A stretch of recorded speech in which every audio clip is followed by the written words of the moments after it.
Hello. Hello, hello, hello. Hi. Okay, hopefully everything's working. I think it is. I can't tell. I just posted a word that I went live, so if you're not doing so, there goes my social media, so you can follow me and keep up to date with the streams. You can also join us there with the Discord link. If you want to hang out with us like off stream and such. Oh man. Sorry, I'm like half an hour late. I ate lunch late. I literally finished at 3 o'clock on the dot. And then I was like, oops. Hi, hello, I'm here. I need to do better eating lunch on time. I'm not always late. One day. One day. Alright. All I know is that this visual novel is like a dark visual novel? It's like dark theme. Not like dark, like super, super bad, but I know it's like... I don't even know how to describe it because I'm very bad with words. But this visual novel is... I don't know. It's very not... I don't know. I don't want to say something and then it's like wrong. Then I get roasted for it later. But it's surely a fun looking one. Haha, TOUCHSTARVED. Same, man. Same. I don't know what else to say about this game other than it's just a darker toned visual novel. What is it? Dating sim kind of game. I think there's 4 options. Four people we could romance. 4 or 5. There's 5. I can't count. That's 5. There's 5 people. Interesting. And each one is like vastly different than the last, I believe. I don't know. I'm still very new to this. Okay, I'm sorry. Sorry if I sound like weird about it. I don't want to say the wrong thing. I'm trying to like explain it, and then yeah, I get roasted for it or something. I don't know. But yeah, let's see. I'm gonna boot up the game. Run game. Let's see how I fare.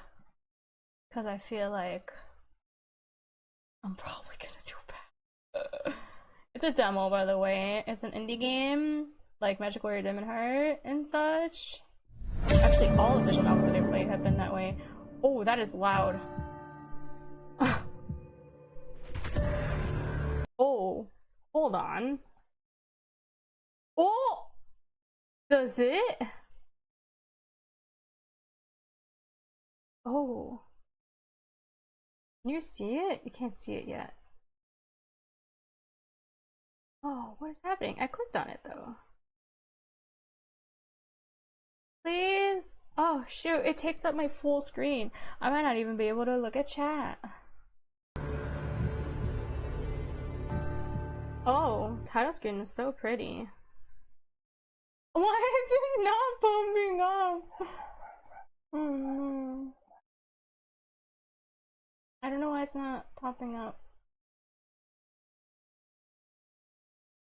Sorry. It's weird. Can I don't even know. Does it not pop up if I don't have it full screen? Oh my god, it is so loud for me. There it is. Oh my gosh, that took forever to pop up. Why did that take so long to pop up? Ooh, yeah, it freezes if I'm not. Oh, I was hoping that wasn't the case. So now every time I go to check and read chat, it's gonna keep pausing everything.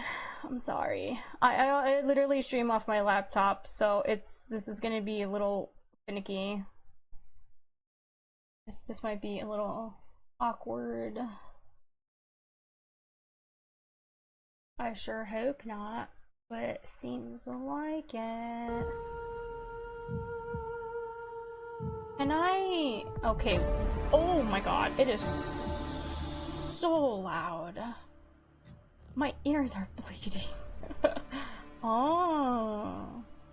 What is this? Are they summoning something? What is this? What is that? Oh, that's scary. Windowed. Can I make it smaller? Literally, window mode is still pretty massive. Why is it so huge? Can I not make it small?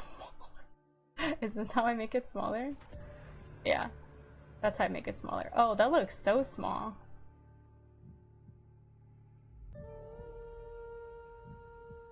Actually, can you guys even see it well? Oh. Oh, I can't pull at it either. Oh wait, there's another. Wait, but that's huge too, no? Would that be thick too? I'm sorry, I probably should have checked all this before I got on the game. This is awkward. We're gonna have some cool galaxy background, okay? I'm sorry. Oh, there's more options. Cool. That's weird as well. Can it? I wish it could fit. Would that be good for you guys? No.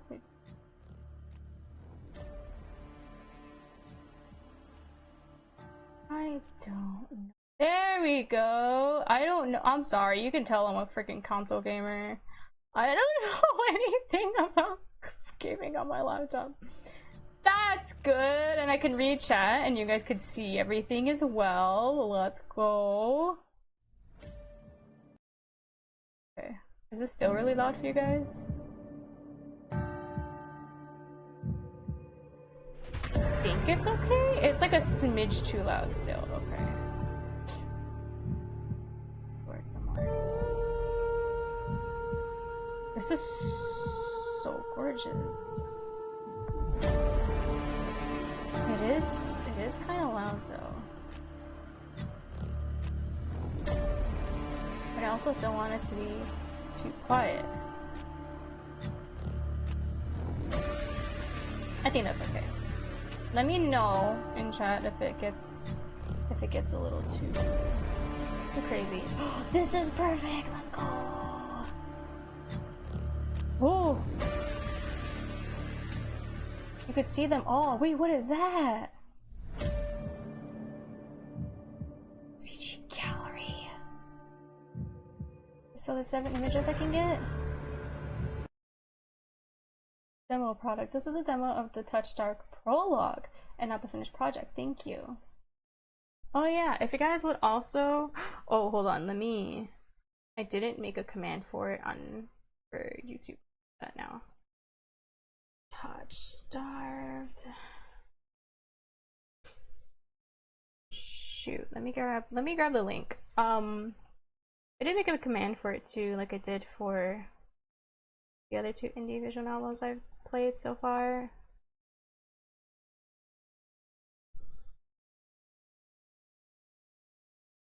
Boop. Cool. Okay. So if you use exclamation point TOUCHSTARVED,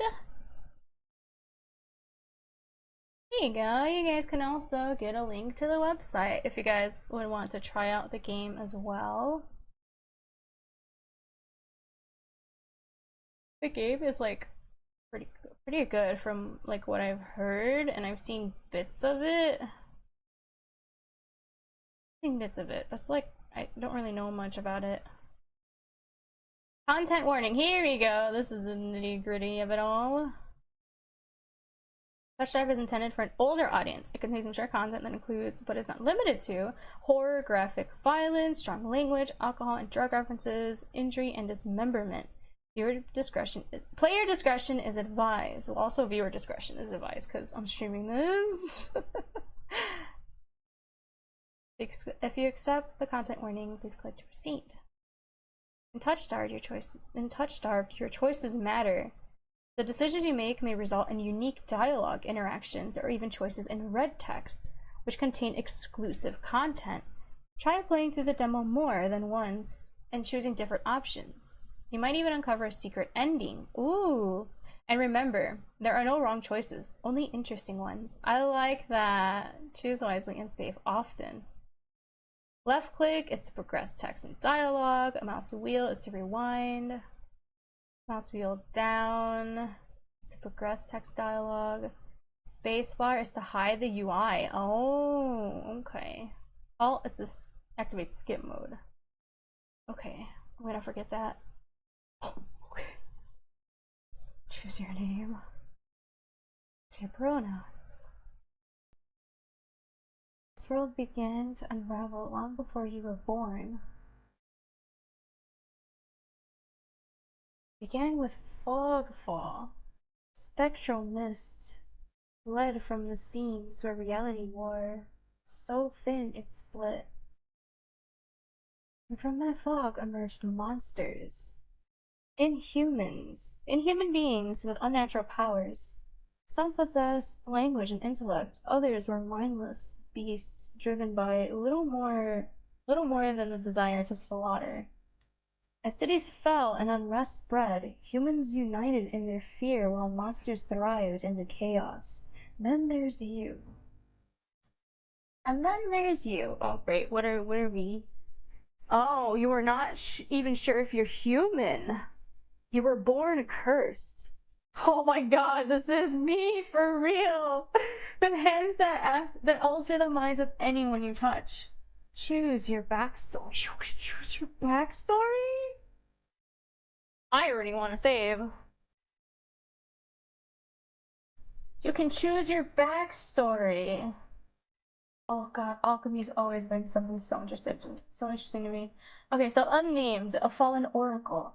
You were raised as an oracle in a remote temple. The priests claimed your touch bestowed enlightenment, but a visiting mage reveals your curse for what it is. Following the mage's word, you fled in search of the Cenobium. I might pronounce these wrong too, by the way. You regularly experience unnatural premonitions that rattle your body and soul. An innate sixth sense gives you a heightened awareness of hidden supernatural presences around you. I like that. The Hound, a forsaken thief. You were raised by society's outcasts, criminals, who accepted you when nobody else would. Your partner in crime, a friend since childhood, helped you steal enough money for a cure, then betrayed you. Oh, they left you with only coin to travel to Cenobium. Oh, Cenobium is like a place, your last hope. Okay, what a jerk. Yeah, this is also me for real. You have sharply honed social intuition. You can survive and even thrive in the violent underbelly of any city, using your experience with the underworld to get ahead. Nah, probably not that. I'm very naive. The Alchemist, an abandoned mage. An exiled Cenobian mage took you in as a child, raising you as her apprentice. You seemed to take pity on your curse, but you discovered that she was cultivating you as a test subject. Oh, she was using you. You fled to the Cenobium seeking a cure. You were an experienced spellcaster with encyclopedic knowledge of alchemy, spellcraft, and history. With a little observation, you can identify the subtle effects of magic. Oh, I kind of want to do unnamed and alchemist. You know what? I'll probably do one of each, to be honest. They did say to play each demo each different time. Sorry. They said to play the demo each. I'll start. Oh, I don't know what to do. I hate options like this because I love all. Well, I don't like all of them. I'm kind of indifferent to the Hound, but oh, I'm pulled to the Oracle more. I'm gonna do the Oracle, the Unnamed. That is my origin. Your name is Pikachu. You selected she/her pronouns. Your backstory is the Unnamed. Is this correct? Yes. I'll be the Unnamed.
My stomach sinks at the very whisper of it. A silent storm more devastating than fire, dangerous in cities, but a death sentence beyond them. So we're gonna get attacked. A thick blanket of fog engulfs us, smothering out the lantern's light. The wagon lurches to a stop. An eerie silence, heavy as the mist falls over us. The only warning we get is a strangled scream. Stay back! No! The cry dissolves into wet gurgling. Ooh. Then the wagon violently pitches to the side. I hit the ground hard, air punched from my lungs. When I open my eyes, adrenaline lends sudden, awful clarity to the carriage around me. Carnage! Carnage! Oh! When I open my eyes, adrenaline lends sudden, awful clarity to the carnage around me. The traitor I once shared bread with lies face down in the mud, their back reduced to long strings of torn muscle, gleaming gristle, and exposed bone. Ugh. Bodies litter the wasteland. I try to rise, but my ankle explodes with pain so blinding, white blossoms across my vision. Only when my eyes adjust, I see a dark shape in front of me. Oh, this guy looks pretty cool. A soulless stoops over the twisted form of a caravaner? Caravaner. I can't read today. A soulless? So this is a soulless stoops over the twisted form of a caravaner. I freeze. Like they came from them, so okay, so they like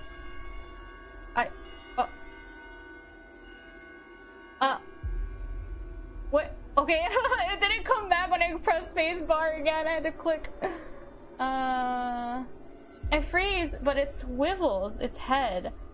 A dozen bulging eyes twitch in my direction and blink as one.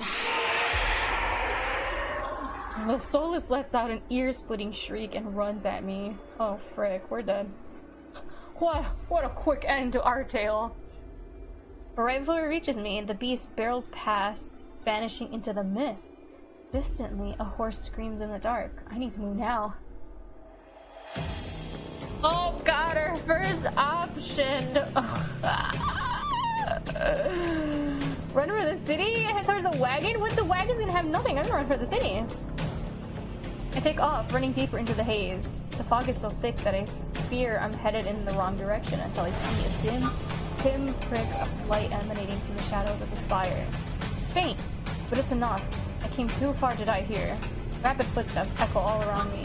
I turn in circles, frantically searching the opaque mist for the source.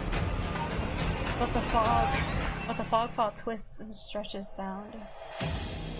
Suddenly the caravan's driver bursts forth from the fog. Our eyes meet too late.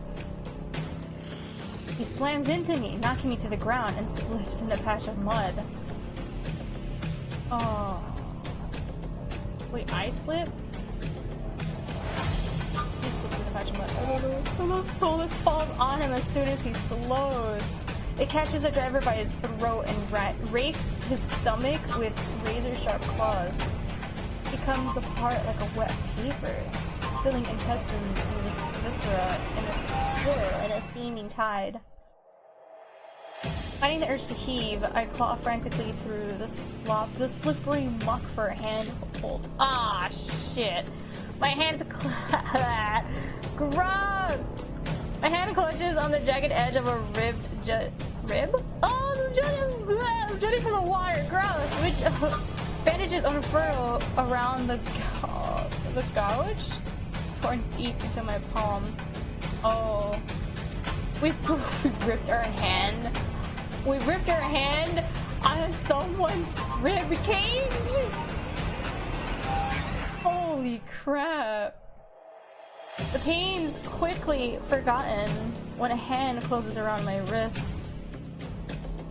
Oh shoot. Whoa, can you stand? Is that her hand? One of the travelers from the caravan leans over me. Of course that's a cursed hand. Why did they think that that was like a hand that blesses? What? We need to run. And I reach for my hand, and I realize it's too late that my bandages have come undone. No, don't touch me! The sensation of their thumb brushes the back of my hand, sends a shiver down my spine. All it takes is one touch, and in the space of a breath, my curse takes hold.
Whoa.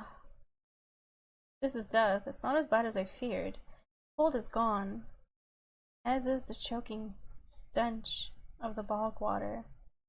I drift forever, cocooned in oblivion, until all thought and sensation vanished. No curse, nobody howling at me in madness and terror, nothing at all. The thought has a terrible appeal to it. But the next moment, I take a reflexive breath. Air pours into my lungs, then out again in a ragged gasp. Feeling comes flooding back. Warm cloth on my bare skin. A firm surface underneath me, a strange tang of sulfur.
Lie back down. I don't know what to do.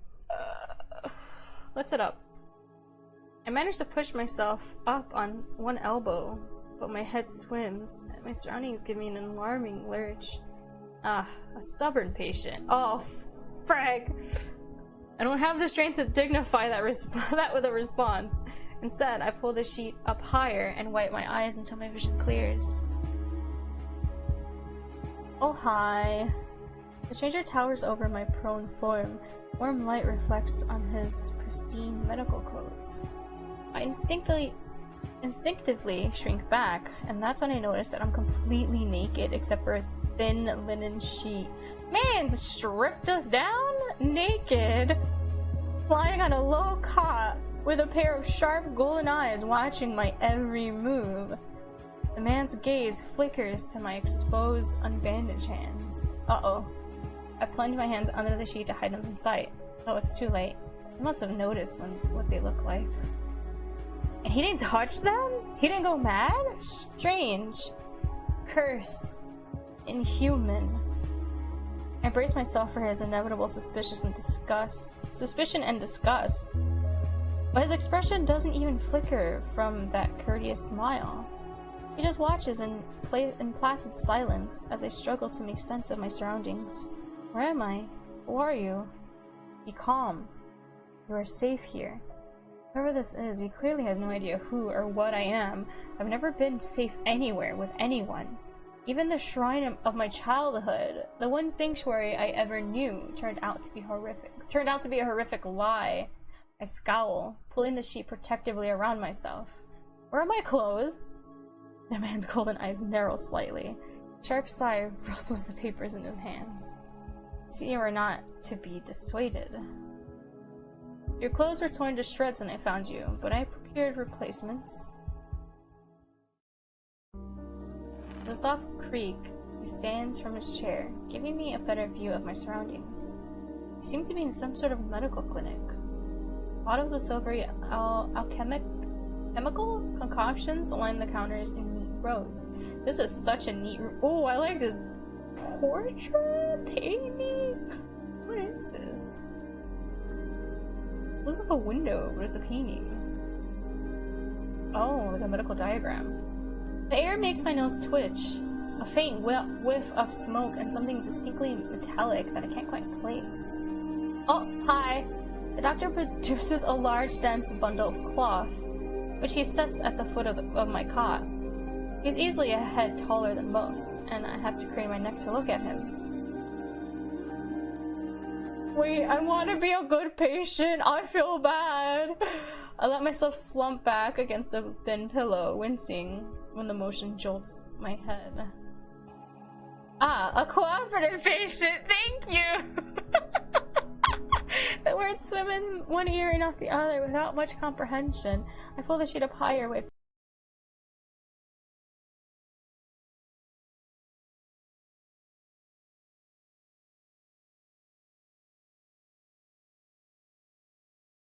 the same? It's the same. He's just happy that we were okay. I'll be good. You saved my life and you don't even know who I am.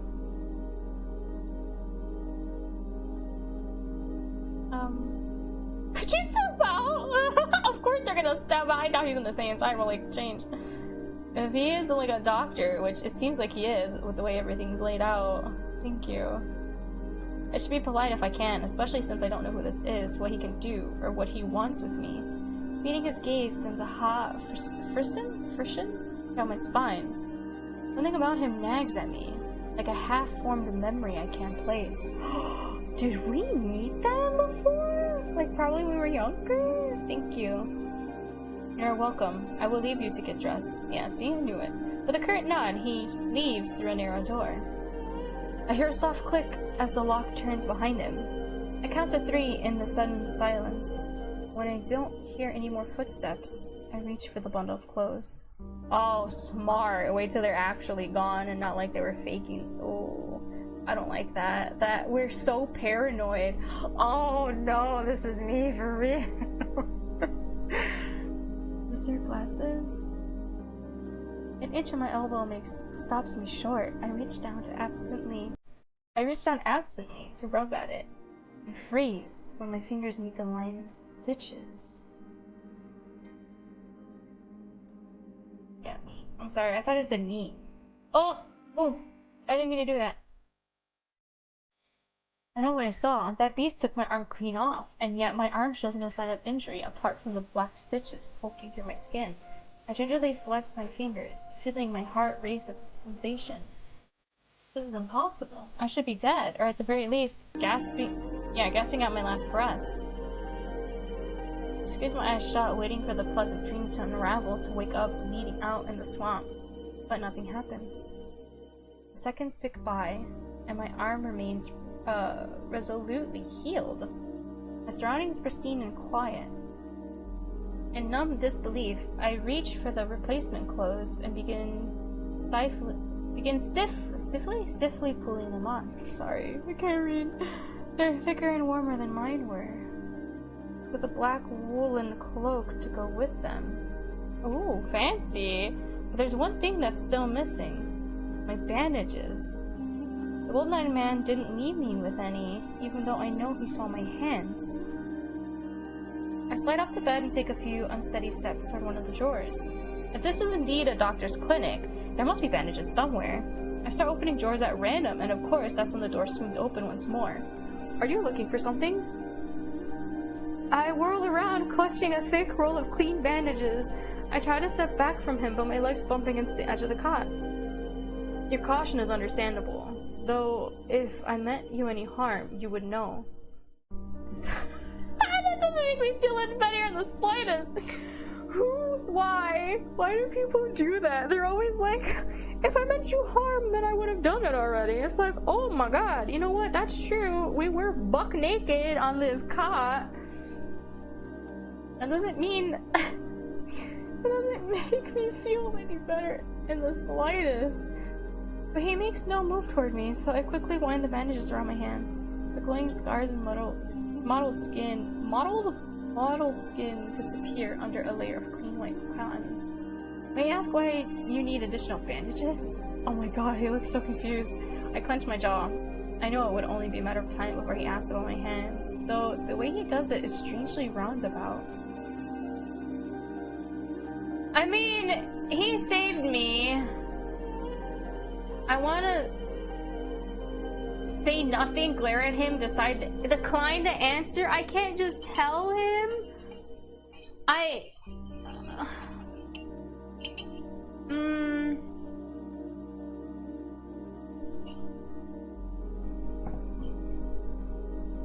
feel like glaring at him would be rude. Declining to answer and saying nothing are literally the same things. Say nothing? There's no answer I could give him without raising unwelcome suspicion, so I just shake my head and finish tying the bandages in silence. It can only help you if you tell me what ails you. An involuntarily snort escapes me. Where would I even begin? Would he even believe me if I told him? No. Best to keep my curse to myself for now. And learn more about him first. Who are you?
warmth in his smile, his polite demeanor back in an instant.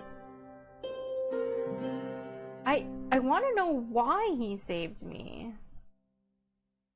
Why did you save me?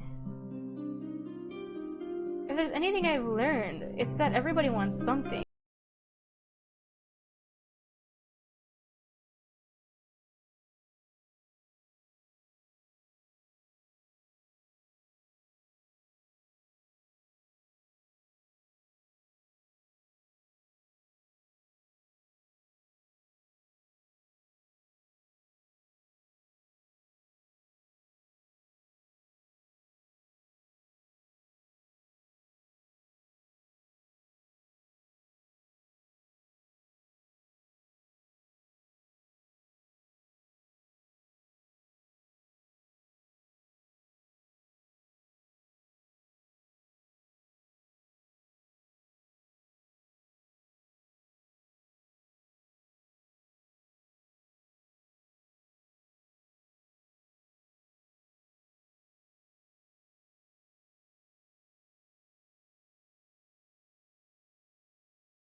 Romeo?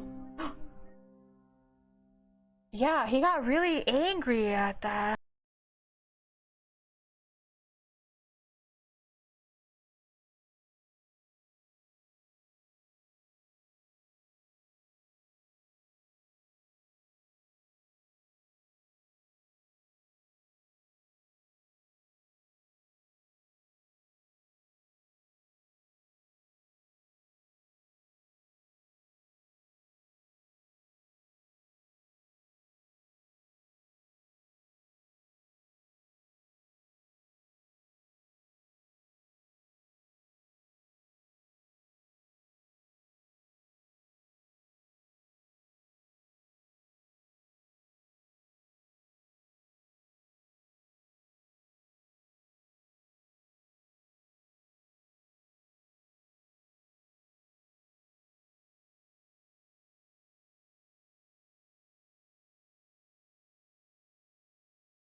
Uh, what if I Nah. Just thank him for saving us then? Thank you for saving me. Thank you for saving my life.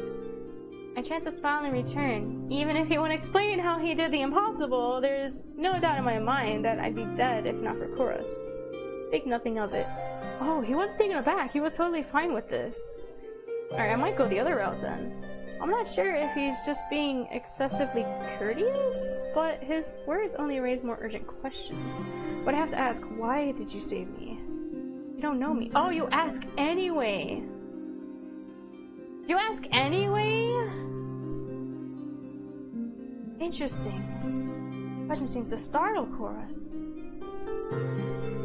I could hardly believe you. Oh, I could hardly leave you to die in the wastes.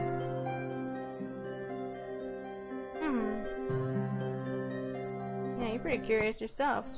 Oh, okay. Interesting! Okay, so we need to find Leander's bloodhounds and the wets. What again? I already forgot. The what?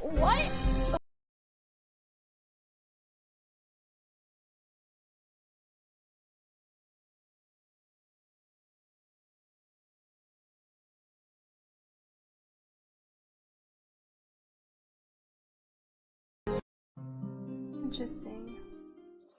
I found myself standing in a narrow and rather gloomy alley, I'm sorry. I pulled a new cloak up over my nose, stepping over the contents of chamber pots that have been emptied onto the street.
Use.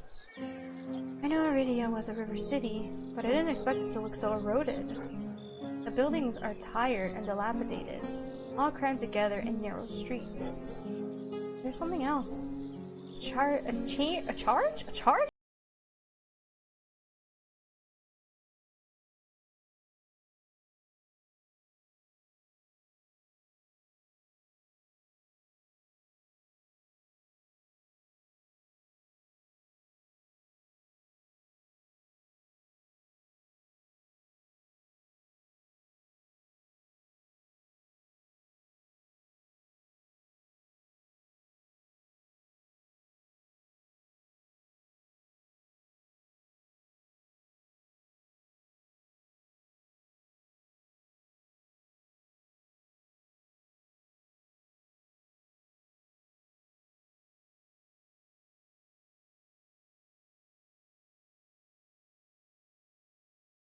Tooth grin. Oh my god, it's like the fish from The Simpsons. It's a three-eyed fish. That's the cheapest thing you got. The vendor points at the metal basket of what looks like long strips of savory fried dough. Fresh long leads. 3 copper apiece. Don't burn your mouth. Take the coins out, counting them gingerly. At this rate, I might not even be able to afford dinner. Reluctantly, I drop the payment on the counter and take my meal. This place is so pretty, though, even though it's dilapidated, they said. Well-used. A well-used town. 2 streets later, I pass under a wrought iron archway. I can't read! Adorned with dangling garlands of red and pink lilies? The buildings in this quarter are a Disney.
Then the face printed on the poster is likely his. I follow the line of identical posters around the corner and nearly hit my head on the precariously dangling wooden sign. Looking up, faded orange letters read "The Wet Wick." The facade of the building looks like it's seen better days, but I hear faint music and laughter coming from inside. It's like a bar. It sounds like a bar.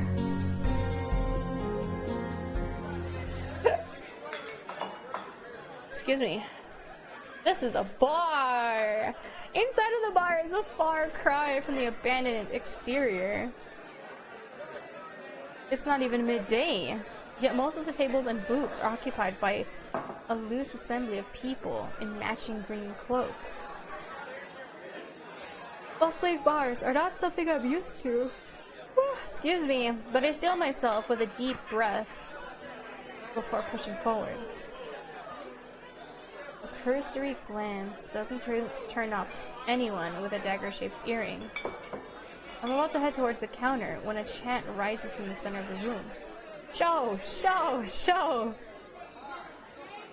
The remaining green cloaks abandon the bar and their booths to rush toward the center of the room in a sudden torrent. What is it, a mosh pit? There's no time to move out of the way. I'm caught, swept along in the Alistent current. Hey! Rhythmic chanting drowns out my voice. I thrash, throwing out my elbow as the press of bodies grow heavier. My hip knocks into a table. I grip it, holding on tight and steady to steady myself. Oh god, that's the worst pain when your hip hits the corner of a table. Oh, but the crowd is still. The chanting stopped.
About you? My chest tightens. Every person gathered turns to stare at me. Oh no! Refuse? That's so rude. Well, yeah, but I'll take them. I reach out, all too aware of the way my fingers tremble as I carefully take the flowers from him. There's no weight to them, only a faint warmth that radiates from the stems. As soon as the flowers leave Leander's hands, their light dims, they fade away in a shower of a pleasant light. To my surprise, Leander laughs under his breath. That's the problem with flowers. They don't last long, but they leave an impression, right? Oh my! You leave an impression, alright, sir? He grins at me. I find myself smiling back.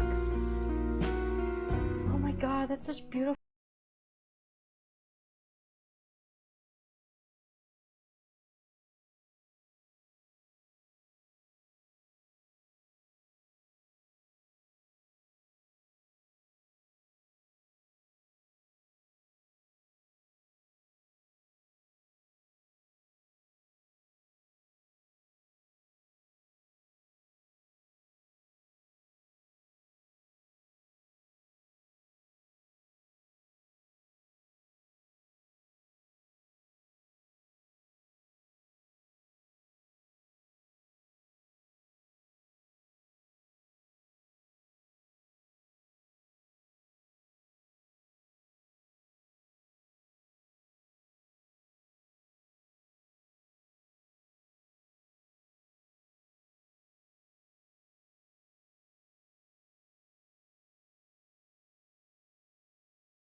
Oh shoot, what the heck? So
lost in an awareness I wasn't prepared for.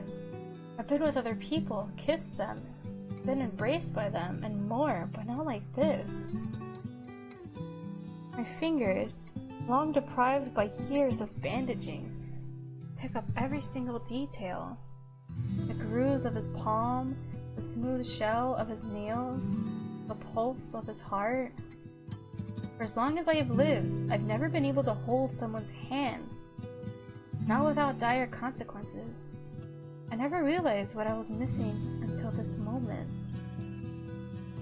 We are no longer touch-starved, huh? How come he can withstand it, though?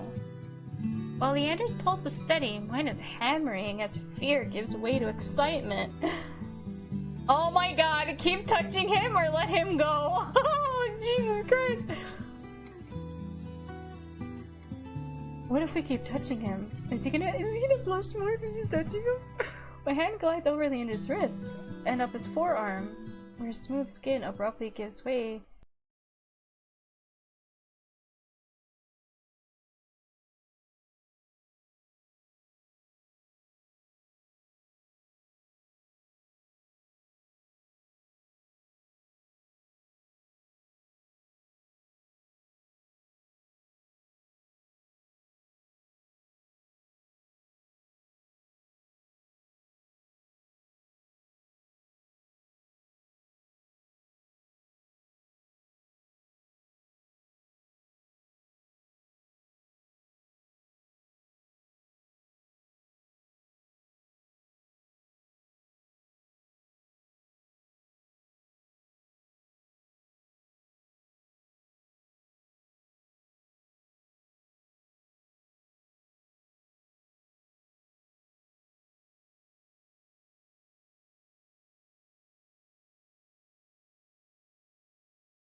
You're properly settled in then.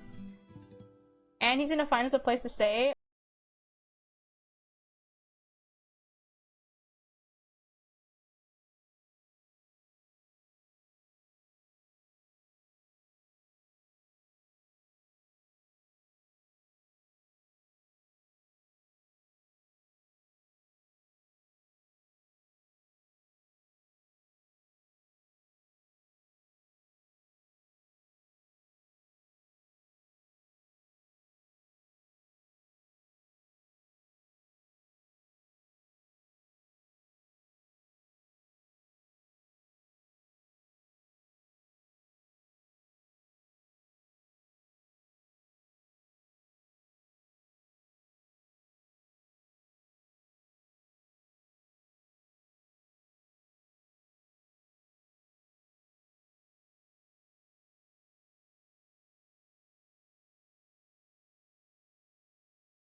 This guy!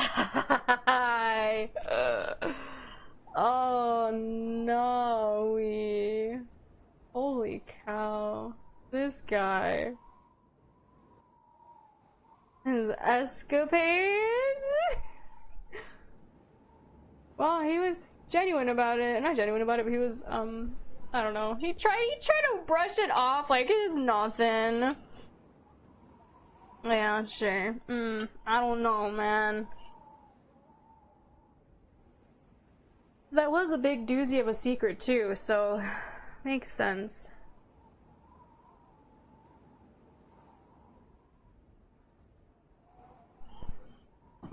And was he also hinting at us calling him if we wanted to participate within those escapades? That's what it seemed like to me. Oh my god.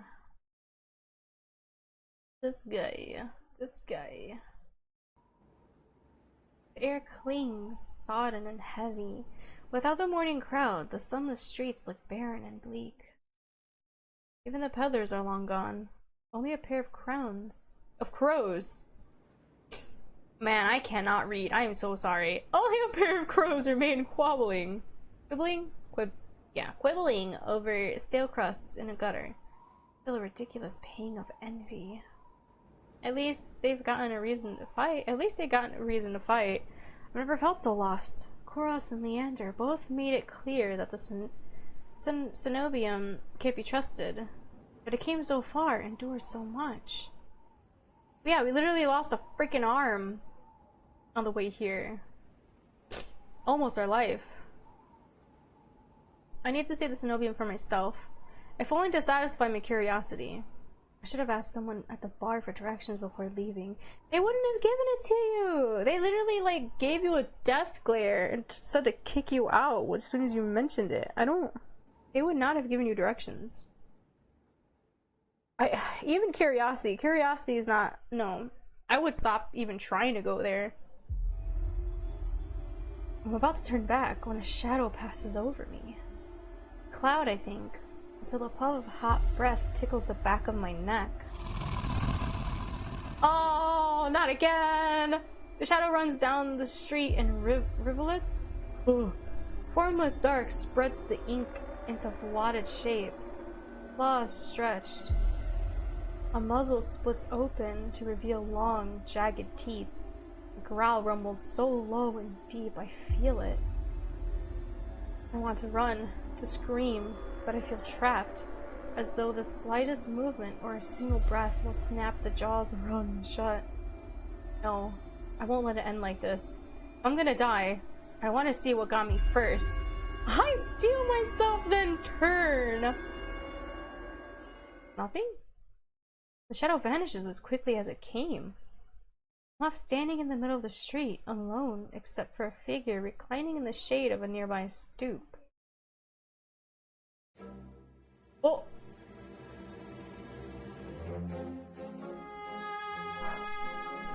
What is this mood change?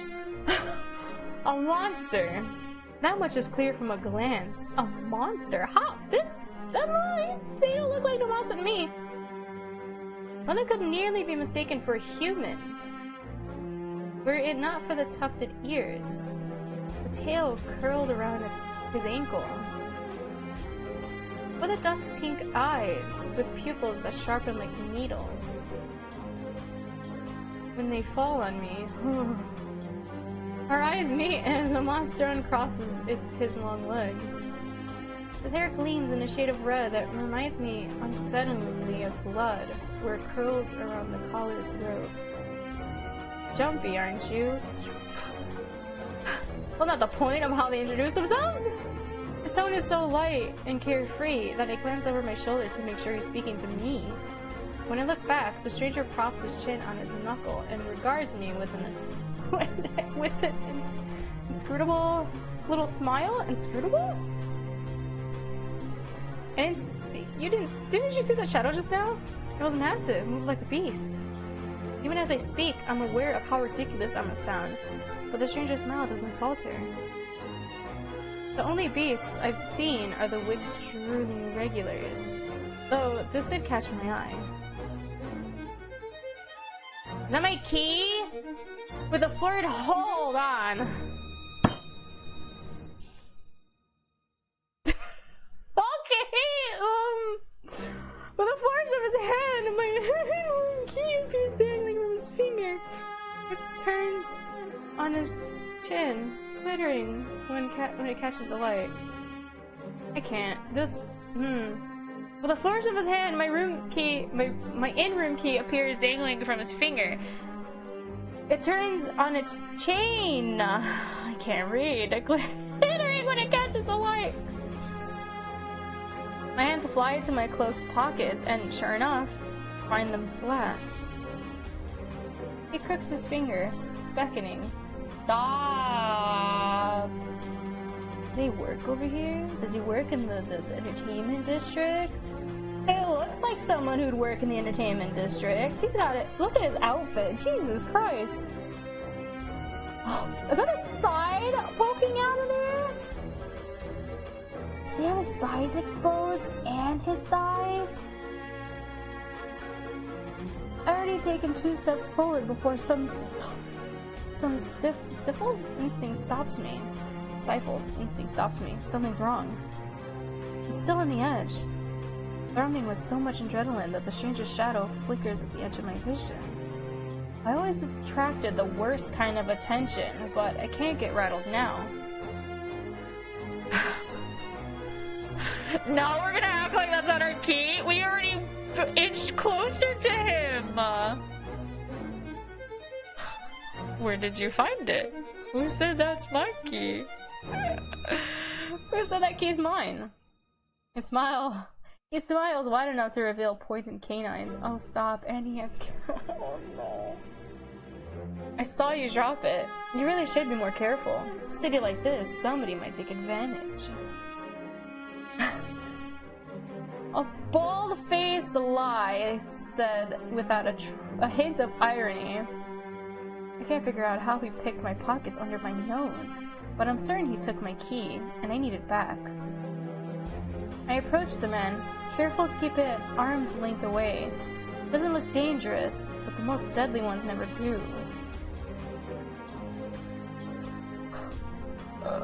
The stranger's chain softly clinks with a tilt of his head. His ears flick. Keeping your distance? I'd be stupid to trust you. I think I stole your dinky little key from all the way over here. He's so smart! He gives an exaggerated sigh. I'm good with my hands, but not that good. Do I really look like a common thief to you? No, you look like you work in... That is his thighs exposed. No, it's not his thighs exposed. Is it like... It's sheer. It's... Yeah, it's like this fabric. Oh. Got me there. Oh. The sheer fabric of his sleeves alone would be too expensive for most street thieves.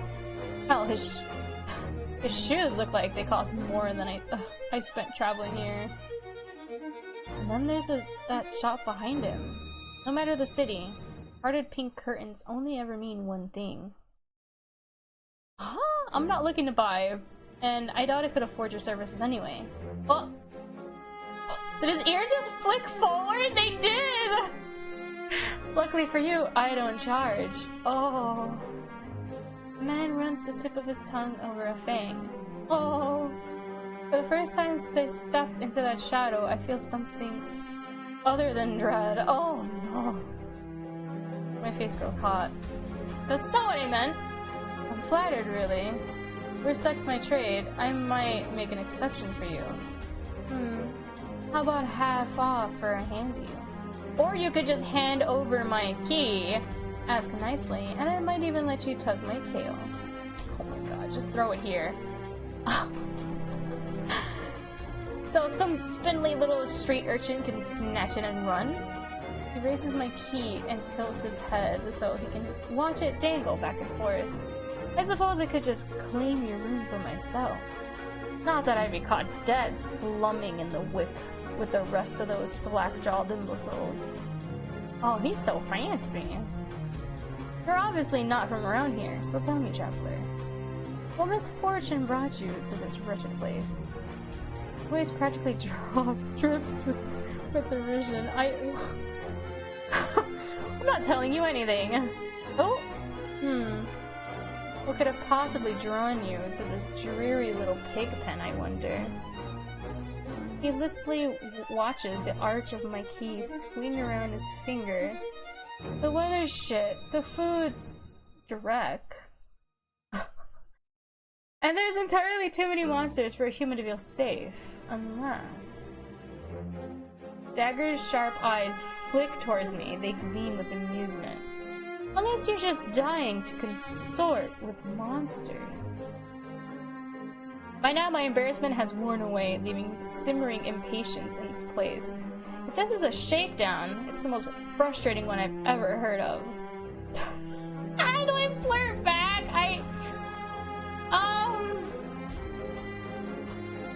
No. Are you done? Or did you plan on flirting with me until night falls? He touches his chest in a mock affront. You wound me. How can you be so immune to my charms? Oh, I'm not immune. I'm holding back, man.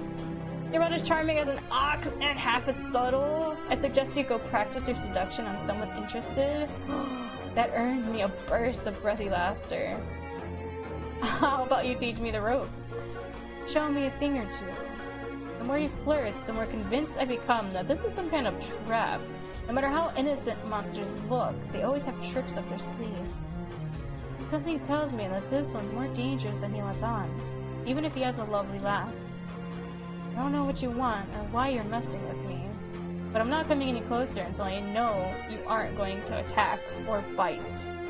I won't bite hard, unless you beg me. Stop. The way his smile got, like, bigger. No matter what I say, he finds a way to twist my words and innuendo. Even when I'm silent, he goes on as though we're having a conversation, not a standoff. We like dancing. There's a traveling troupe performing. There's a traveling troupe performing in Hightown tonight. They're luddists? They're what?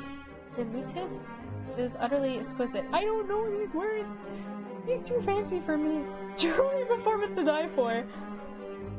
There's life in this dreadful place, if you know where to look. Sound like you know the city well. The man's gaze flickers from me to the key dangling from his finger. Naturally, this dump was a little more than a miserable little smear when I first arrived. High town, low town, I know already like the back of my hand. What about the Cenobium? Do you know where that is? Oh, his smile vanishes. Why do we keep bringing that place up? It only brings bad news. Surely you've missed it. Or surely you've seen it. That absurdly large tower looming over the rest. It's a little hard to miss. It must mean that spire I noticed when I first caught sight of Iridia. Cenobium's overrated. Forget about it. I can show you things those stuffy boars in their limp dick tower couldn't even dream of. That's a sentence. I've already got plans. Oh? Have you some pressing matters at the Cenobium?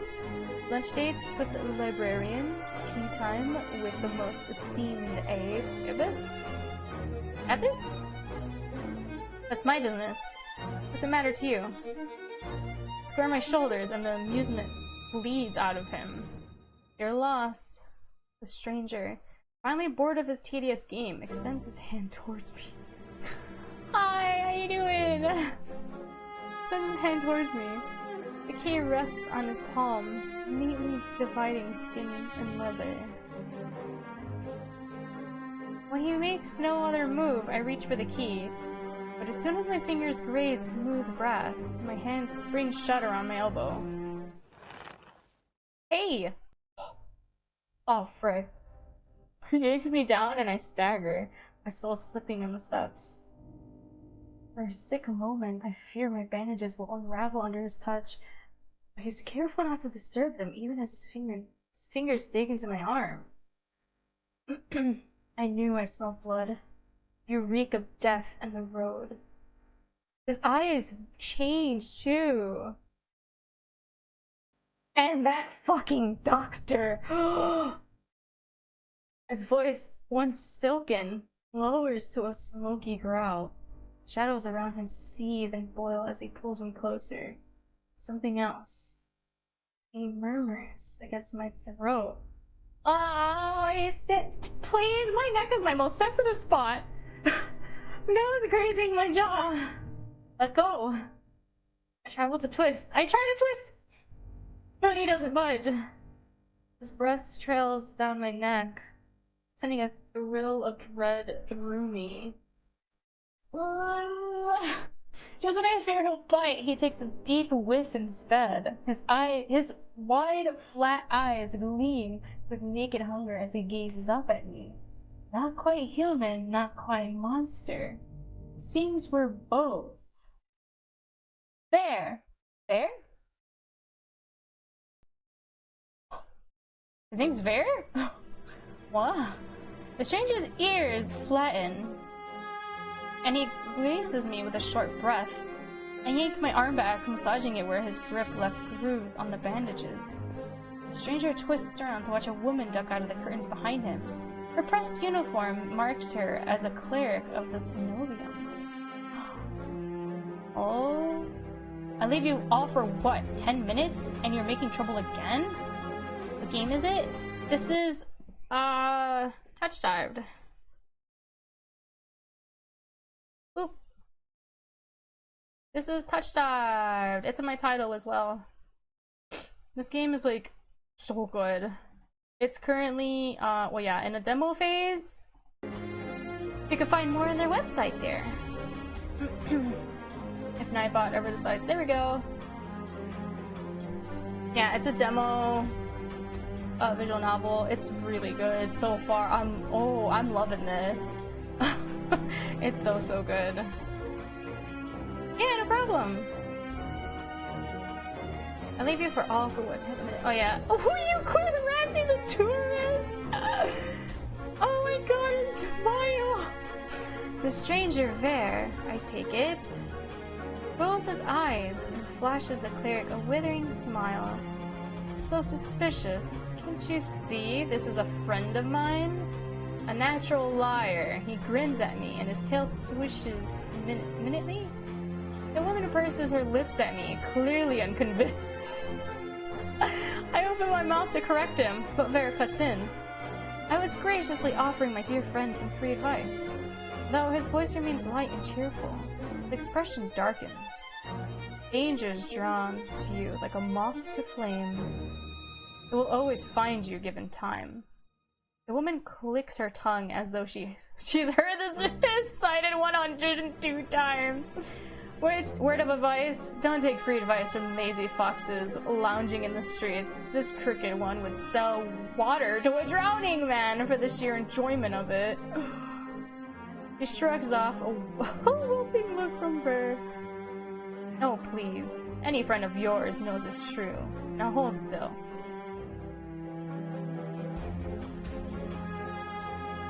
Ah. Bear rises gracefully at her approach. He pushes his hair aside so it drapes over one shoulder, exposing the long line of his neck. And suddenly, it dawns on me that the jingling I heard earlier wasn't coming from the harness attached to his collar, but the leash. A heavy iron chain wound around a hitching post and padlocked at the back of his collar. Bear posed deliberately to hide his leash from me. The woman produces a keyring from her pocket. He rifles through a dozen identical keys before selecting one and slotting it into the lock. Come on. Unless your friend's tagging along on our merry little soulless hunt. I was right, he's like a pet, but not the kind of pet that I thought. I thought he was like, oh god, okay, so like entertainment district, yeah. I thought he worked there because of his whole getup. But I guess he's just a pet of an alchemist? They're hunting for souls inside the city. Words momentarily fail me. Oh, words always fail me. The woman regards me with a polite, if tight smile before marching down the stairs. Fair lingers. He stretches his arms over his head with a yawn, and I try not to stare at the way his stomach flattens when he arches his back. And we're checking him out. Your little secret's safe with me. Try not to get yourself killed. Stop! Bear hops off the stoop and bounds after the woman. His tail sways merrily, as though he hadn't just lied and threatened me. Did you try that thing I mentioned? The Yoventine knots? Yoven? Or do I pronounce the L's? I assume it's like Spanish where you don't pronounce the L's. That the one where you take 3 fingers and... Actually, don't tell me. Knowing you, it's disgusting. Why do you take 3 fingers and what? Bear's airy laughter echoes down the street. It's only after he and the cleric have vanished from sight that I realize I'm still missing something. Wait! Oh my god, that scared me! Whoa, you scared me! Hold on.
Oh my god, I'm so sorry. My sister creeped into my room like a little creep. I was like, Jesus Christ, I felt something tap my knee. It was the cat that scared me, man.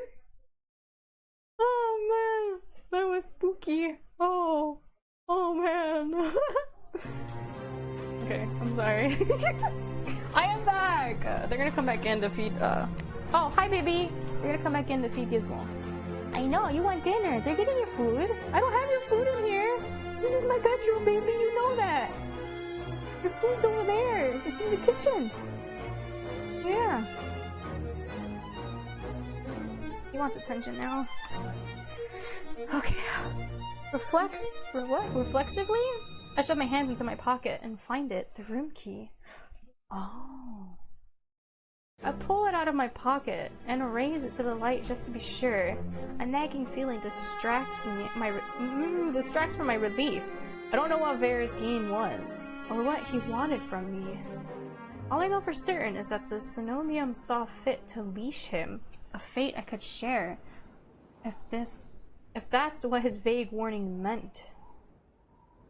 I let my eyes drift skyward, past the lanterns gently swaying in the breeze to the Synomium faintly visible through the haze.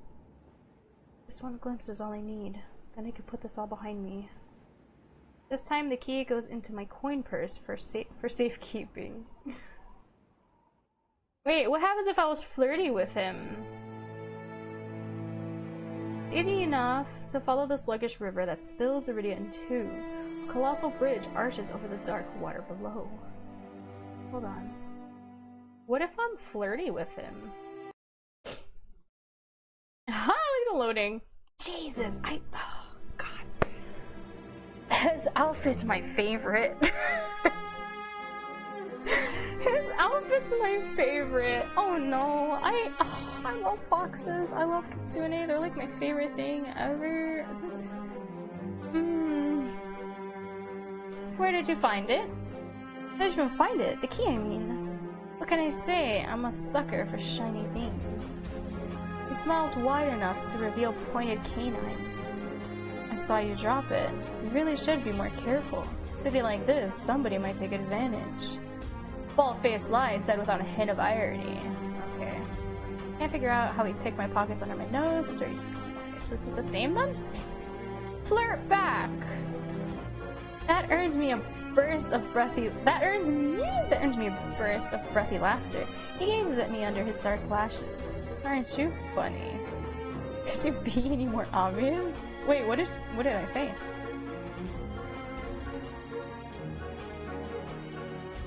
Oh. Okay, never mind. Ah, flirt back. Yes. How do you know that I spent all my money, starved, and nearly died in a swamp just so I could crawl into bed with the first thirsty monster I saw? That earns me a burst of breathy laughter. He gazes at me under his dark lashes. Aren't you funny? Could you be any more obvious? I've been told subtlety is not my strength. Subtlety. Yeah, subtlety is not my strength. So your place or mine? Oh! Oh my god! Wait, there's more to it if you do that! I'll pass? Ah, I'd invite you if I had my key. If only I had my key. Then I might be able to invite you up. His languid gaze glides from me to the key in his hand and back. Come, take my hand and we'll go together. The more he flirts, the more convinced I become that this is some kind of trap. No matter how innocent monsters look, they always have a tricks up their sleeves. Something tells me that this one's more dangerous than he lets on, even if he has a lovely laugh. I don't know what you want, or why you're messing with me, but I'm not coming any closer until I know you aren't going to attack or fight. Okay, yes, this is the same.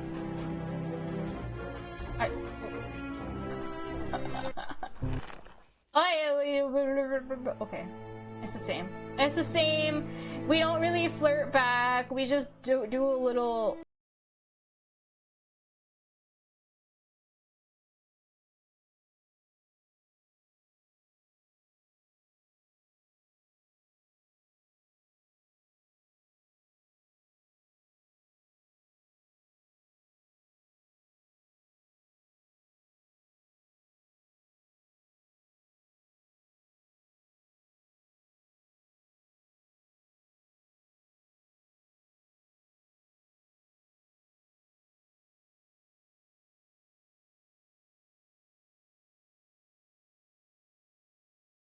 The cenobium of the luminous void stands at the highest point of Iridia, surrounded by cold white walls. Well-dressed people stroll down the walkways, paying no attention to this massive tower in their midst. The only one standing before the gates. I crane my neck up and up.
I saw the intruder, but there's nothing.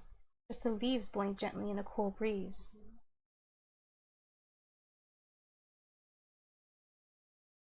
Oh, I step away from the gates, hopelessness washing over me. Hello?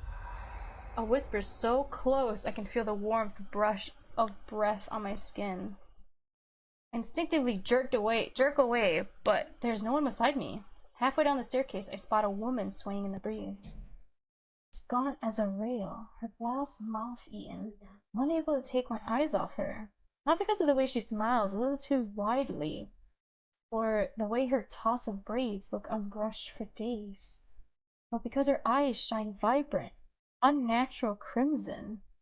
I'm both entranced and unsettled by their subtle glow. These days, you need a miracle to get in there. I'm unsure how to respond, or if I even should. Her gaze is uncontrollably fixed on me, heavy as lead. Respond, sarcasm! I don't want to sass this woman. She sounds dangerous. I'm gonna say nothing. After the experience that we just had, I'm not too keen on indulging strangers with small talk. Despite my silence, she maintains her unflinching stare and smile. Lucky for you, I have miracles for free. Whatever she's selling, I'm not interested. My words come out in a tired breath. No thanks. I started down the stairs, but she abruptly steps into my path. She turns her back to me, and before I can react, she slips her fingers under the lacing of her collar, stripping out of her blouse in broad daylight. What are you do? As worn fabric unveils bare skin, my panic is smothered by cold horror. A misshapen, sunken scar carves into the woman's body. Pitted, gnarled skin sneaks down her shoulder, looming from a gaping hole in the back of her neck. A shuddering breath escapes me. Oh, fuck. Whatever disease this woman had ate away at her from the inside out. How was she able to move or breathe? It's impossible. She shouldn't be alive, and yet the power to cure anything can be yours too. The power of the sea spring. The woman slides back into her blouse and deftly laces it up. If I've caught your interest, then follow me. It's only a short walk away. I don't trust that. Without another glance, she leisurely strolls down the Cenobian stairs, loose braids bobbing behind her. The edge of her scarf peeks out from under her collar. I stand there, wordless, until I manage to regain my bearings. It was a miracle, but a miracle nonetheless. It would be the stupidest decision of my life, but what choice do I have? I take a final look at the Cenobian's shut gates, and follow her down the steps. Why is there an option for me to choose if I want to follow her or not? I don't want to follow her. We descend from the higher streets, leaving behind their gilded decadence as we cross the river. The derelict districts seem more familiar to me. But the crimson-eyed woman takes me further, and further still, until I'm met with an all-too-familiar sight. I knew it! It's a trap! My gut lurches when I face the open horizon. The city's outskirts are hardly recognizable in daylight. I'm probably safer for it. But venturing beyond Iridia's walls is a gamble I wasn't prepared to take so soon. Wait, what was the other option? Did I respond sarcastically? Will we still follow her? Seems like I'm in the market for a miracle. Not anyone's selling. She beams at me like I've said the greatest thing she's ever heard.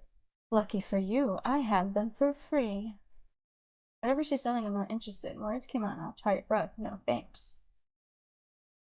We say the same thing? Oh, shoot. It doesn't matter. It's gonna happen anyway. Keep going straight, and this...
I never told the woman my name. I literally said this. Oh my god, our character. Something pierces the horizon ahead of me. A building nestled into a tall cliffside, but so starkly out of place it might as well be a hallucination. It drips with extravagance and honeyed mahogany, an ornate jewel of architecture. Ooh, I can't read. A row of dark silhouettes stand out on the horizon. Trees, I think, until I'm close enough to realize that what I mistook for branches were spikes and jutting tendrils. Soulless, several of them watching me in the distance like statues. I don't think I just run. Exploding into a messy sprint, I push my legs as fast as they'll take me towards that decorated building. Flashes of the last night chase me, the gushes of blood and screams of death. The smell of burning flesh and sour bile. I can't go through that again. I won't. The next thing I know, I'm dashing up wooden stairs and crashing through towering double doors. It was an actual building? I gasp for air, my lungs burning from exertion. I'm desperate to be safe, but when I process my surroundings... Oh, no. It's more hellscape than sanctuary. Blood flows all around me, overwhelming my vision with a lurid, unholy red. Instinctively, my hand leaps to my mouth. But the rotten stench of blood never comes. Inside, a smoky scent hangs in the air, sharp and spiced. I swallow thickly, convincing myself that it's not as gruesome as it appears. This has to be the sea spring, the place that grants miracles. Pulling my eyes away from the pool, I take in the rest of my environment. All pillars flank me, blanketing in written notes. Seating Seating pillows, oh yeah, scatter the floor. A rusted kettle sits nearby. Someone must live here, despite how eerily empty it is. I don't want to be here anymore. What was it? I'd rather not. What if we just... I'd rather not. I'd rather not. Are you kidding? It's not safe out there. You're as safe inside the city as outside of it. Truthfully, the territory before you is the safest of all. What do you mean, territory? So it's the Temple of Eyes? Eyes? Sorry, probably sound really dumb. Shoot, and it's the same thing? Ooh.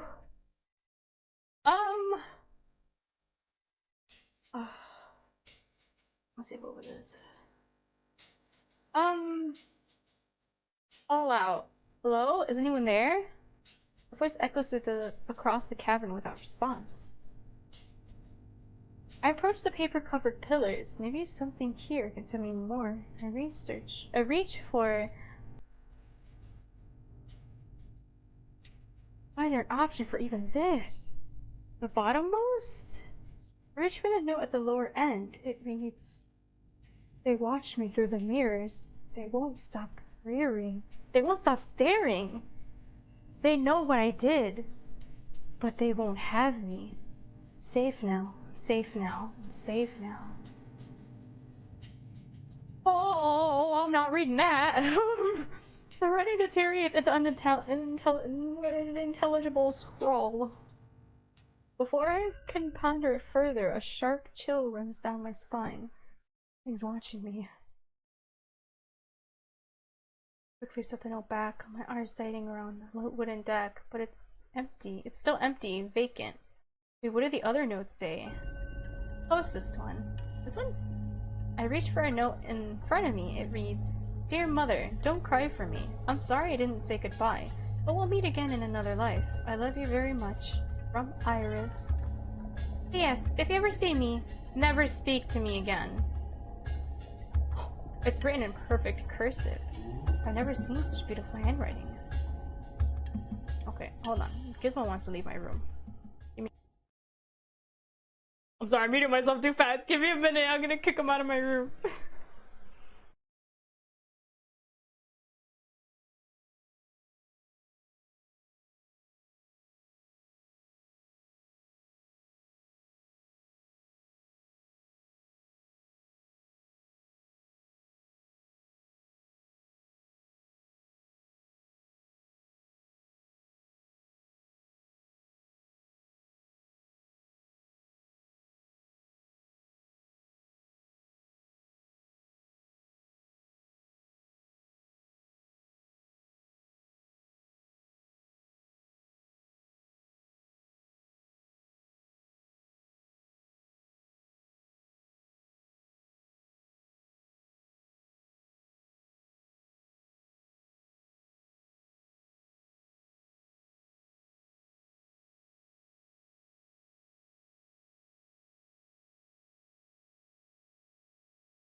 lurking around. Thank you, I appreciate it.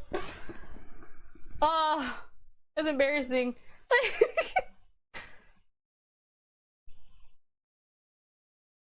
Oh, wait, the music stopped. Oh, I fixed it. Before I can ponder it further, a sharp chill runs down my spine. Something's watching me. It's the same thing? It's the same thing. Okay, so what's the final note say? The topmost. I reach for a note that's higher up. It reads, "No one will read this, but it's not for anyone else. This is evidence I exist in this rotten, grim world." Oh my god, real. Even so, I wish I would have stayed longer. The ball girl would be so lonely without me. Should have told her how I... The rest is scratched out. I wonder who wrote this. The bog girl. Before I can ponder it further, a sharp chill runs down my spine. Something's watching me. Quickly set the note back, my eyes darting around the wooden deck, but it's still empty. Vacant. I'll keep the bottom one. Oh god, this is... I don't like the sound of this area, man. Let's skip. Okay. I look towards the sea spring. The stillness hides something deeper. Something wrong. Yeah, we're about to get sacrificed. I'm back. What did I miss? I read 3 notes on the wall. Welcome back, by the way. I read three notes on the wall. Top one was about someone's love confession, but they kind of scribbled it out. It seems like everybody got sacrificed by resettling the shrine. Yeah, that lady on the stairs. There was a lady on the stairs when we finally made it to, oh god, I forgot what it's called. This Cenobium? I don't even know if that's how you pronounce it. But yeah, we met a very suspicious character there with red crimson eyes. She led us out back to the outskirts of town where we nearly died when we first arrived in the very beginning. And then, well, yeah, we found this place, like she said there would be. So this is the Temple of Ice? A-I-S? I don't know how to pronounce that. I'm assuming it's Ice? Ice? I'm so bad with pronunciation, I'm sorry. Oh man, it's creepy. Yeah, we read like 3 different people's notes. It seems like this is a place where they bring sacrifices to. There's blood water, but it doesn't smell like blood in the temple. And, well yeah, the first note was about a love confession that half was scribbled out. Second note was about someone saying goodbye to their mother and to not talk to them in their next life if they see each other again. And the third one was... oh crap, I already forgot what the third one was about, and I just read it, didn't I? What was the third letter about? Third letter was about... I don't know, someone... You know what? I'm gonna reload this again. What was the bottom one again? I'm sorry. They watched me through the mirrors. Oh yeah, this is the creepiest one! I don't like anything about mirrors. Anything in horror stories about mirrors, I don't like it. I don't like mirrors anymore because of that. That one movie with mirrors? Oh, with that one girl from Doctor Who? That one scarred me. I can't look at mirrors the same. The one where they look away from the mirror and they like forget everything. No, they don't forget everything that happens, but like creepy things happen. I don't like mirrors anymore. They watch me through the mirrors. They won't stop staring. They know what they did. They know what I did, but they won't have me. I'm safe now. I'm safe now. I'm safe now. Yeah, someone went crazy. And then they like freaking. Oh yeah, chanting. Yeah, something's watching us. Hey. Oh, hi. I spin around and come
call out.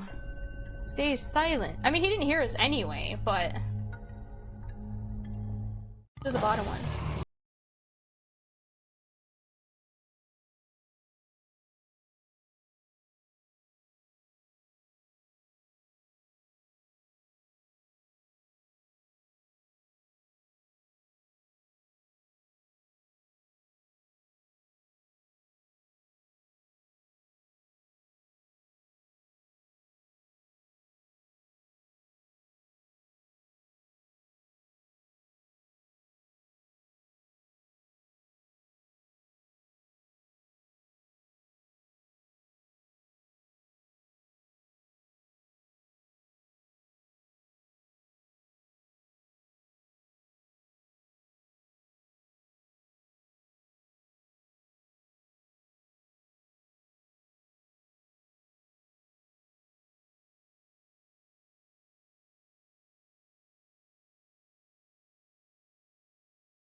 What I did originally. Didn't...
Through them? Like, they showed him in the beginning. They look... I don't know, I like her hands. But I just don't like the power that it gives.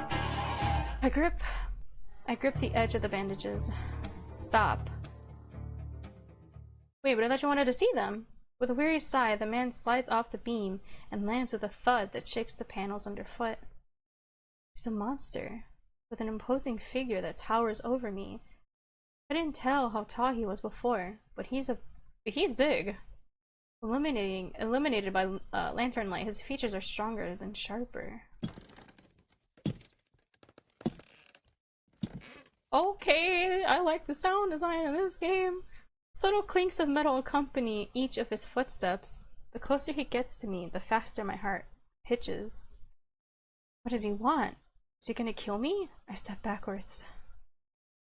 Why do they make all their waists look like that? I find nothing to set my foot on. I'd forgotten my back was to the C-spring. I fall, right before a warm hand catches my lower back. I'm hovering above the C-spring, the scent of smoke and leather enveloping me. Blazing crimson eyes borne to mine. Hold you to watch your step. Too stunned to muster a response. Why is he being so gentle now? What the heck? Like I weigh nothing. He guides me back to solid ground and steps back. Following a subtle gesture from his hands, the soulless around us disperse and relax. The shift in their demeanor is so abrupt it gives me whiplash. The enamor's tentacles are no longer in the rafters, though now I doubt I ever saw them at all. Either way, I exhale a breath of relief. Thanks. He's focused on me as he was before. The monster pays no attention to me now. Whew! His outfit's so nice. What the heck? He's got the same, like, waist belt, like, there. I'm sorry. He kicks some seating pillows out of the walkways. Checks the contents of the kettle with a scowl. The sudden disregard is almost insulting. So that's it? I'm not a threat anymore? The way his eyes shut up. Never were one. Then why'd you threaten me? People get honest when they're afraid. Did he, like, smile some? Or yeah, he did! He smiled about it! Why? In other words, he was messing with me. I dragged a hand over my face, exhausted by the fact that this is the second time a monster has provoked me today.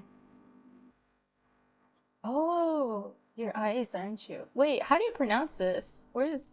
Oops, sorry. Lamau. Why did you threaten me? How do you pronounce your name? Hold on, I'm going to their website. I think their website show... Does their website show what, Holy Christ! With multiple endings for each route, TOUCHSTARVED contains 15 plus possible endings. That's insane!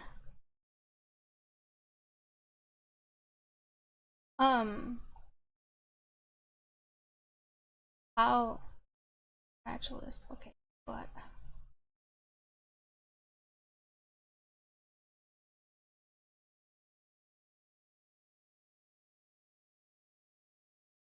I'm sorry.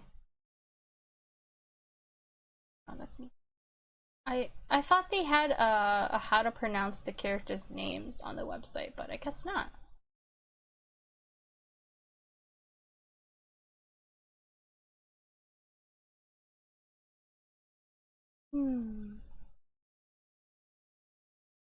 Interesting. Oh, this game is so good. Christ, okay, I'm sorry. Ace? Ice? I'm not sure how to pronounce his name. Depends who's asking. One of your friends told me this was your territory. She also said you were a gang leader. But there's no one else here. I thought there'd be more people. Ice picked up the kettle and walks to the edge of the sea spring, then dumps out the contents into the endless red. Gang took a walk. Smile! Gang took a walk. His pleasant smile stretches across his face, ear to ear. Then in an instant, it drops. I get the sense that I shouldn't ask about his gang again. You said you came here for help. Depends. Can the sea spring cure a curse? Probably. I mean, you don't know? Nope. He shakes out the empty kettle and starts collecting stray cups, tidying up. My frustration builds. I narrow my eyes at him in a questioning glare. When he notices, he returns it with an amused smirk. What a little brat he does! When he notices, he returns it with an amused smirk. Are you being irritating on purpose? Listen, Sparrow. The sea spring can cure anything. Nothing stopping you from trying it yourself. What do I have to do? Drink. I have to drink from the sea spring? My eyes glide to the blood-like pool beside us. The idea of ingesting the strange liquid makes my guts churn. And the fact that he just dumped out whatever tea he had in there too, like, man, isn't that polluting right now? It's just littering? Is there a price? Always. Ice taps his temple with a finger. He moves it a little bit. That's it? Might have already Hit to the punch. My humor earns me an amused faint grin. Oh no, you thought. This is a little different.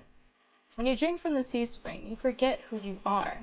Your mind combines with everyone who ever drank before. Humans, monsters, soulless. One big, happy family in your head. My blood runs cold. I've heard of these before. Group minds. My attendants used to tell me that my power granted people across to a higher plane of understanding, a group mind of my own making, all lives. Something tells me this is real, even if one thing doesn't add up. Your eyes are red too, but you obviously haven't forgotten who you are. Oh, that's why their eyes are red? Before I can finish my sentence, Ice strides past me towards the entrance. Time's up. Let's finish this later. Wait, already? You barely told me anything. Came on a bad date. I've got somewhere to be. There are still so many questions burning at the tip of my tongue, but my frustration spills out before any of them. I was told to come here for help, but instead I get threatened and kicked out. You're joking, right? Watch your tone. I'm nice, but you don't want to ruin the host's mood. My skin prickles. The feeling of being watched washes over me again. My eyes are back over to the sea spring. A lone ripple dances on the quiet surface. Take Eyes advance and clamp my mouth shut. Eyes approaches a nearby soulless, a lanky dog-like one with 6 legs and a crown of tendrils. Several sets of crimson eyes adorn its sides. Its forked tail wags rapidly when Eyes squats beside it. Runs his fingers through the tendrils, scratches its chin and pats its head. A gentle smile plays across Eyes' lips. The affection he holds for the soulless is painfully clear. I dip my eyes away, my stomach fluttering at the tender sight. It's getting dark out, so this pretty girl will guide you back. Following a short whistle from Eyes' lips, it trots over to the entrance, obedient, tail swaying. I watch the soulless wearily. Pretty is not a word I would use to describe it, and the idea of protecting me sounds absurd. If I decided to drink, how should I find you? Find someone with eyes like mine. They'll point you in the right direction. But think it over. Once you drink, you can't go back. It's a lot to process, but I give a small nod. At least I know I have another option for a cure, as disturbing as it may be. I think this is our only option. Cause like Leander can withstand our curse when we touch him. He's not affected. But that's not really a cure. I follow the soulless at a measured distance and watch it nudge the giant doors open with ease. When I'm about to cross the threshold, I sneak one last glance behind me. Oh, my heart stops when I meet Eyes. Eyes! Eyes! I don't think that's how you pronounce his name. I'm about to snap my head away, but he just flashes me an easy smile. Until next time, Sparrow. I'll buy you a drink for scaring you. I don't trust myself to do anything but respond with another curt nod. Yeah, Outside, more crimson-eyed, soulless scuttle about. It's hard to believe it's the same threatening pack from before. They chase each other in circles, roll around in the bog's mud. They pay no attention to me as the dog-like one escorts me away. It's an uneventful trip. Sometimes the soulless looks over its shoulder at me to make sure I'm still following. Oh, like it doesn't even trust me, or she doesn't even trust me. Was it a she? I'm pretty sure it was a she. Dusk darkens the sky by the time I reach the city. I'm sorry, we reach the city. I can't sense that massive heartbeat anymore. Maybe it was all in my head. The soulless sits and looks at me expectantly with familiar crimson eyes. Oh, I can pet it! Should I pet it? You think it'll let me? It sits looking at me expectantly. At the soulless? As nervous as I am, I carefully glide my fingers through the soulless tendrils and scratch beneath its chin just like Eyes had. It pushes into my palm in response, rumbling with a sound akin to a purr. The vibrations are soothing, almost healing my fatigue. When it's satisfied, the soulless spins around and scampers back to the direction we came, vanishing into the darkness. That's so cute! It is like a big dog! Barely my first day in Iridia. I've already encountered so many things I thought were impossible. Tame soulless being one of them. Yeah, that's a huge one. Sounds fun, do it. Yeah, I pet you. You always, if you have the option to pet doggo, no matter what kind of species it is, you pet it. You pet. It was looking at us expectantly. I had to pet. That was the only right answer. My head spins. Maybe I should call it a day. I'm glad it allowed us to pet. That's cute. And it ran away all happy. I hope they tell Ice that. They pet me, man. Oh, man. Nightfall creeps across the streets of Iridia. The city, labyrinth even in daytime, has become a warren of treacherous alleyways. Did I not find my way back? The streets are completely deserted. If I hadn't been here earlier, I would have thought this part of the city abandoned. I make my way through the winding streets, doing my best to keep my bearing towards the wet wick. Ugh! My steps slow when I hear a rustling in the dark. I strain my ears, but everything is still. Is the silence playing tricks on me? No. At this point, I'm not imagining anything. Something is wrong. Fine hairs on the back of my neck prickle. A frisson of discomfort running down my spine. Something is wrong. My eyes dart from one side of the street to the other, searching for movement, but the shadows are as deep and dark as pools of ink, and I see nothing. I like how the camera even panned around. I can't stay here. I need to reach a busier part of the city. Drawing my cloak tighter around my body, I hurry on my way. Though I keep my eyes sharp and listen intently, there's only the sound of my own steps. As the moments pass and nothing happens, I begin to wonder, maybe I really did imagine that noise. I don't like this. I'm hearing things. I turn the next corner and my thoughts come screaming to a halt.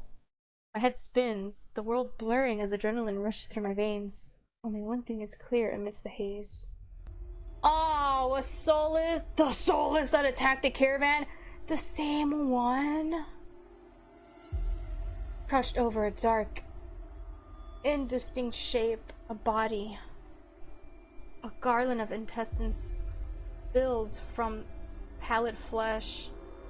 Blood groats the cobblestones. For mercy, the soulless is too distracted by its meal to have noticed me. My feet feel as heavy as stones, but I can't just stand here. Holding my breath, I take a step backwards. When the wet, slurping sounds don't abate, I take another, then another. Then a shard of glass crunches under my heel. The world seems to slow to a crawl as the soulless raises its head, blood dripping from its tendrils. Every single one of its bulging eyes fixed unblinkingly on me. I just imagine that Resident Evil 2 reveal, that zombie that gets up and turns its head. Oh my god! I love how descriptive this game is. I love it. Oh my god. It's really here. It's come back for me. The only option is to run! I'm off like a shot, running for my life through the darkened streets. Behind me, a piercing bass splits the silence, and heavy footsteps pond after me. My heart thunders in my chest. I take turns at random, trying to lose it in the maze of streets, but I can't seem to shake it. I can hear its breathing now, a wet, fluttering rasp growing closer and closer. The same claws that severed my arm swipe out. I duck, saved by pure reflex. I skid around the corner.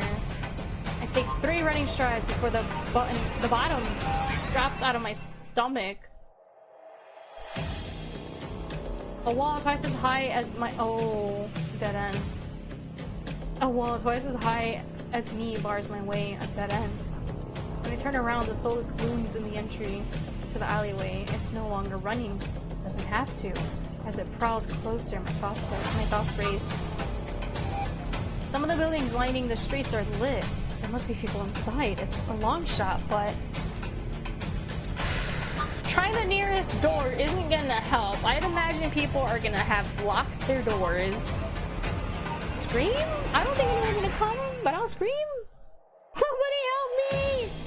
My voice rings through the shadowed streets. Silhouettes pass by the windows, but nobody answers. In this wretched world, a few people will stick their neck out to help their own flesh and blood. Never mind, stranger. The soul is provoked by the shouting. It gives a raspis. Oh no. It's the only warning I get before it lunges for me with a flash of claws. I hurl myself to the side, but the slick cobblestones betray me. I fall, sprawling over the rough stone. As the soul looms over me, I scramble away from it until my back hits the wall. There's nowhere left to go. Wait, what if I try the nearest door? I whirl, grabbing at the handle of the closest door. It turns completely. The hinges creak as I push. I feel a flash of hope before a weight hits the door from the other side and slams it shut. What a jerk. The click of the lock turning is grimly final. In this wretched world, few people will stick their neck out to help other flesh and yep.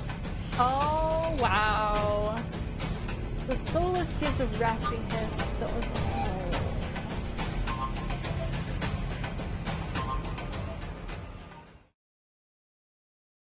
oh. I was about to say, that's really the end of the demo? You just died? No, okay, I'm sorry. I skipped a couple lines. As the soulless looms over me, I scramble away into my back. Okay, there's nowhere left to go. It descends on me for the kill. But it never happens? But the impact never comes.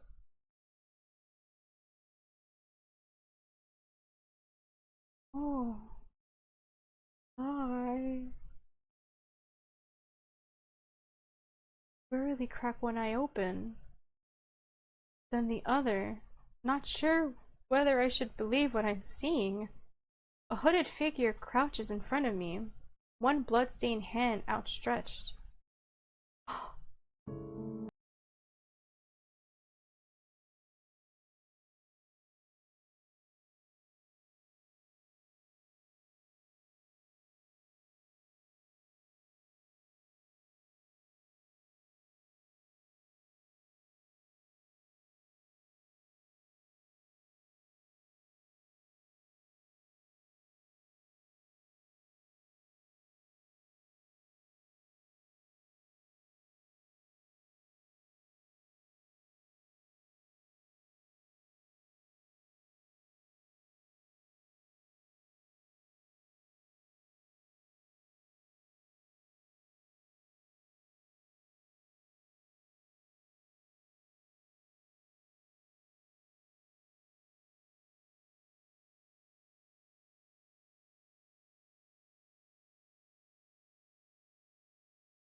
driving it deeper and deeper until there's a sickening crunch and the creature goes limp. Hold on, what are the other options?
I mean, I haven't played since, like, technically launch, but then I did play it a little bit more when Aloy was announced and then given, but yeah, I have not played since then.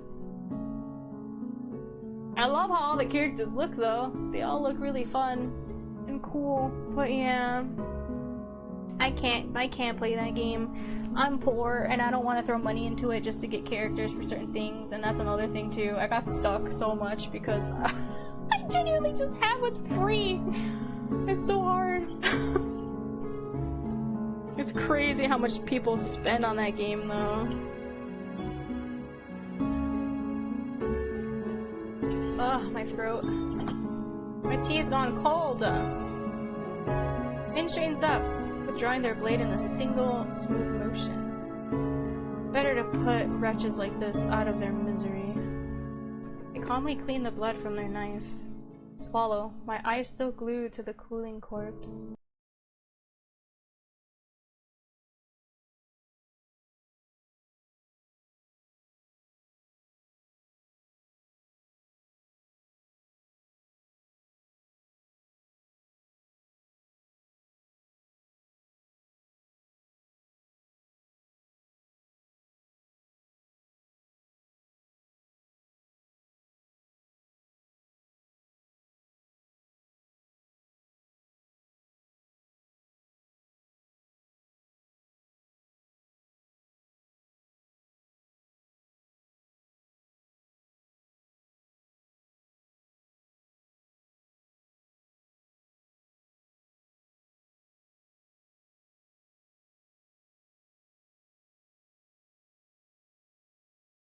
Quite sure what they mean, but I don't want to stay lost in the city. I trail behind them as they stride down the street.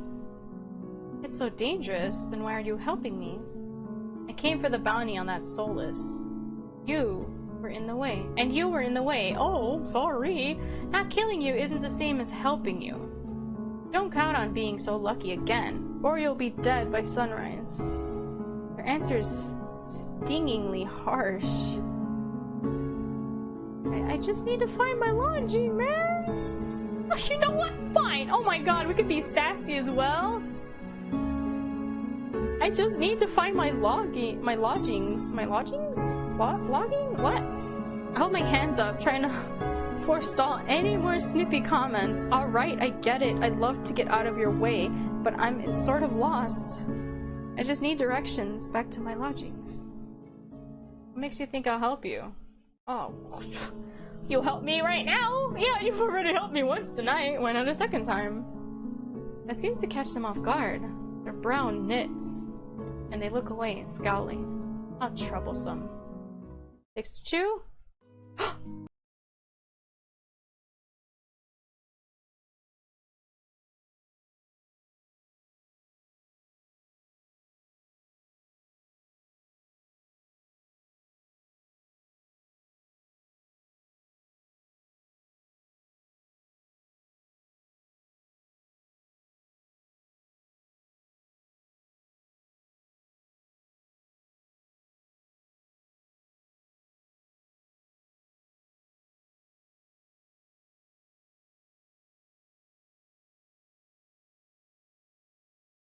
Man? You know them, Kuros? Kuros? I'm sorry, I'm trying.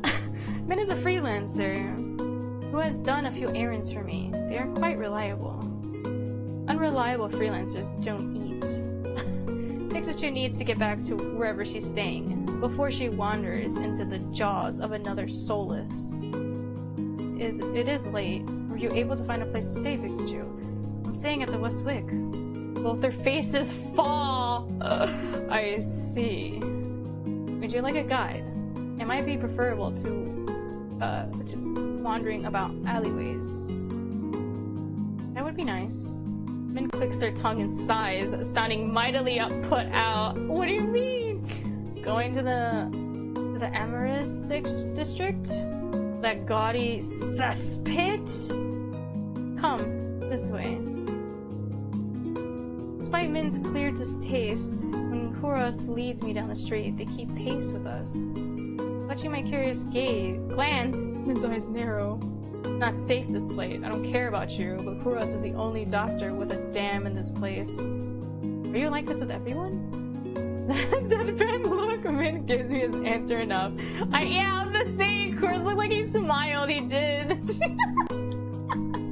I catch Kuros hiding a slight smile. I suppress a sigh and resign myself to having a grumpy shadow all the way back to Wetwick. Oh my god.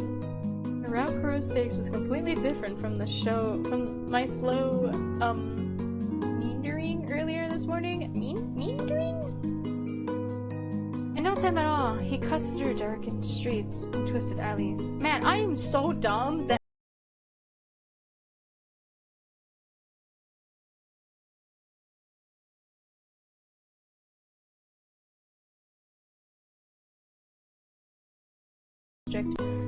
Average districts. This is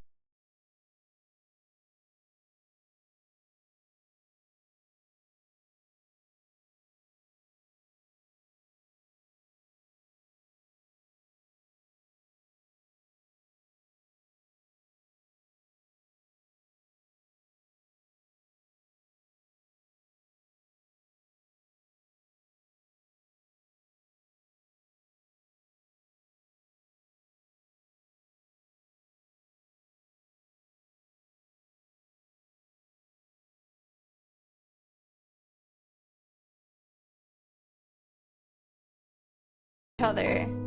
They drag their feet, reluctantly trailing me into the tavern.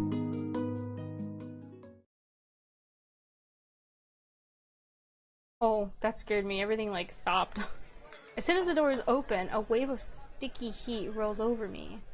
In the hours since I left, the wick has grown suffocatingly crowded. Kuros stands out, easily a head taller than most. Even so, I nearly lose sight of him amid the sea of swarming bodies. Pardon me. The crowd parts as though answering his request. Kuros glances over his shoulder at Min and me before gliding through. How can anyone breathe in here?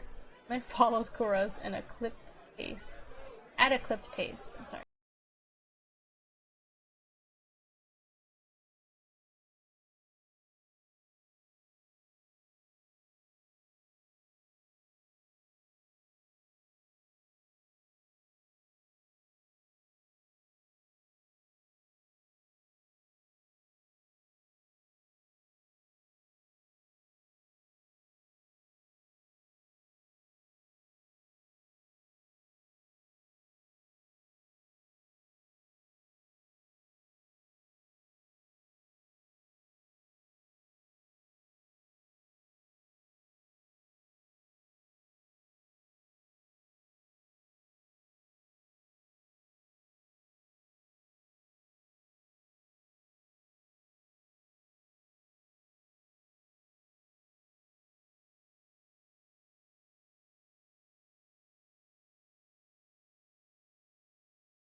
stay in Iridia, be full of bright adventures and discoveries.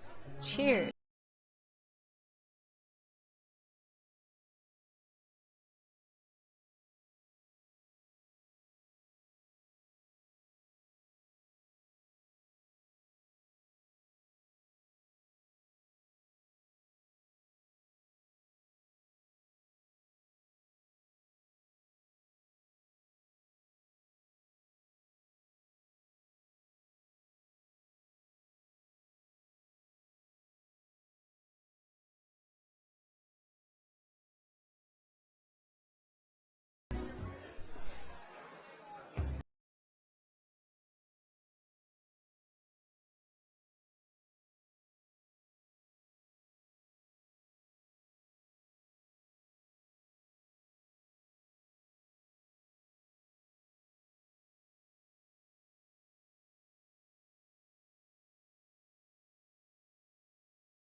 What is it? Hound dog? I was gonna say corn dog.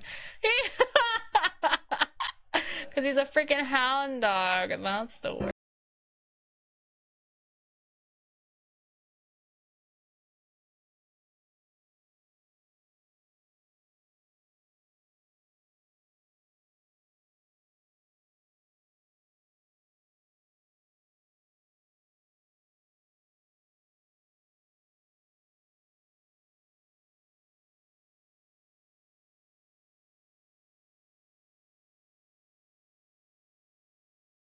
Response is a short breath. At any rate, I never got a chance to thank you, Min.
slip through the crowd, careful not to touch anyone.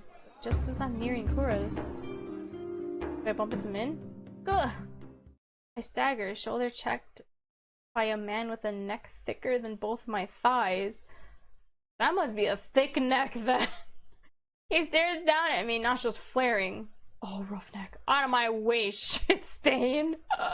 My words spill all out on their own. You watch it. Oh, I regret them as soon as they leave my mouth. That fucking gin. The roughneck wheels around, shoving a bloodhound out of the way so he can close in on me. What did you say? Oh no, he's shoving backwards and I mean stumbling to the sticky floor. What a jerk! I'm fine, but my heart leaps into my throat when I see the roughneck bearing down on me. Trying to start something here? You said it! He started it first. The roughneck freezes, his fist cocked back. A group of bloodhounds called by the common circle. Oh no, circle him, sizing him up. For what feels like an agonizingly long moment, the roughneck looks from me to the bloodhounds. Finally, he sniffs and spits on the floor next to me. The lob narrowly misses my cheek. Gross. Screw it. Too many freaks in this circus tonight. He turns his back on me and comes face to face with eyes. Oh no. Yeah, that's not a dangerous smile spreads across his face. You'll do. What happens next is a blur.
Let's go to chorus.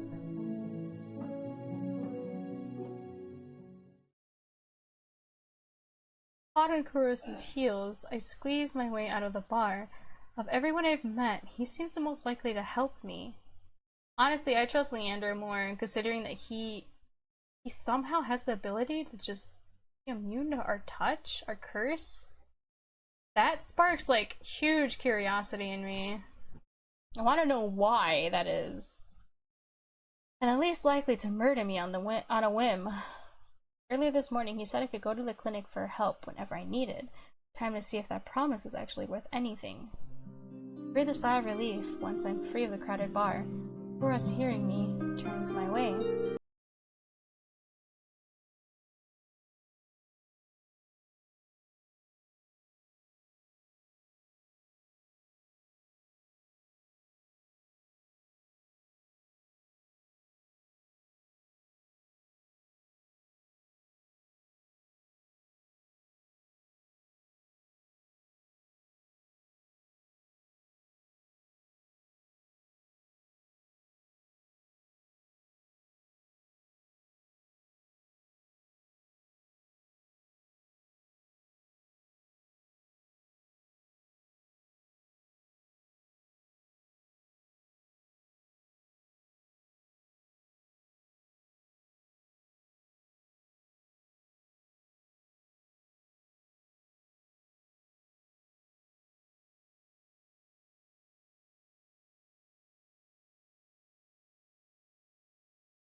I just have regular water.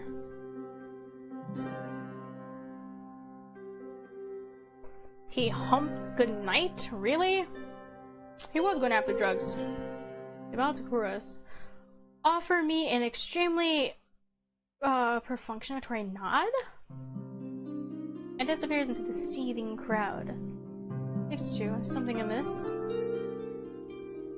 What was that about? Isn't that dangerous? Yeah, I'm gonna say, isn't that dangerous? He's out here publicly conversing with someone from that building? Isn't that dangerous? Conversation is hardly dangerous. You know what I mean? You were the one who warned me about the cenobium. Shh, be calm.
Back the way we came. A hair stick up on the back of my neck. I turned just enough to peek over my shoulder, hoping I don't look too suspicious. Sure enough, it's the same cleric who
So what's that about? Yeah, what was that about?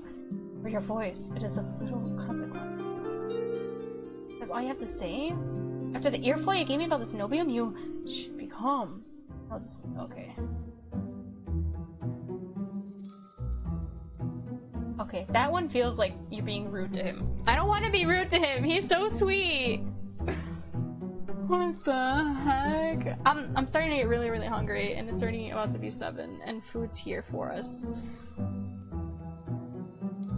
You know what? I'll bring my food here, I guess, and eat some, and then I'll go until like 7:30, I guess. What time is? Well, I don't know, man. Holy crap.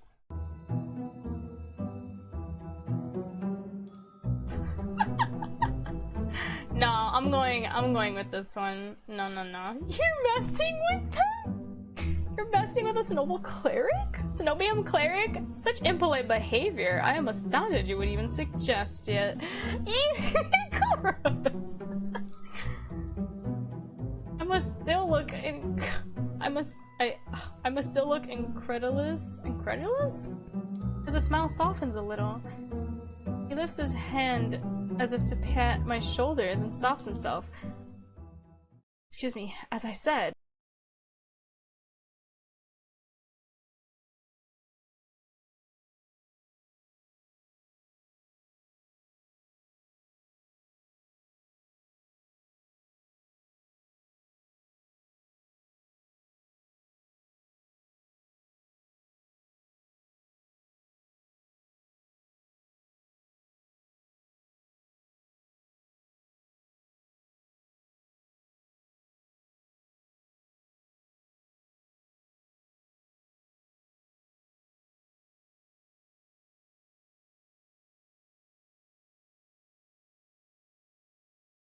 Hideously,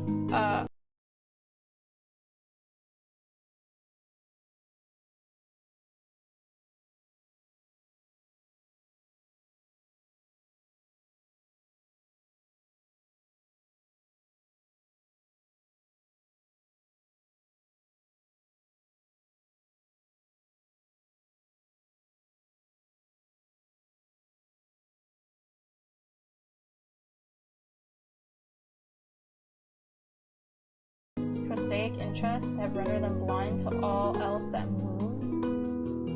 I think that's the most I've ever heard girls say on the topic. On any topic. You sound like you know them well. Girls let out a long, low sigh. You miss Little Pikachu. Familiarity breeds contempt, and I am more familiar with the Cenobium's crude methods than I would like. Now I'm getting somewhere. Something beyond vague warnings or swift deflections. I decide to press the point while I have the chance. Familiar how? Russ stops right in front of a display.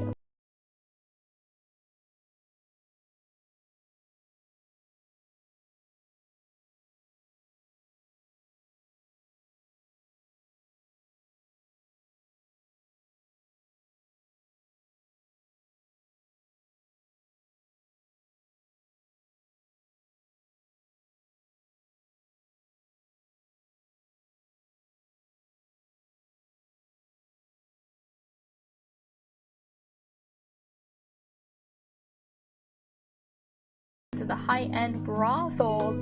It's full of steep stairways and shadowy passages, perfect for the street tyrants or losing persistent tail. Hold on. Is there a point to all this? Running around? In addition to my personal amusements, I suppose I would like to show you the sights. He is serious, or seriously fucking with me. I'm not sure which. My disquiet must show because Kura's smile softens a bit. As I said, you have nothing to fear. What is this? This guy is so silly! You're messing with them.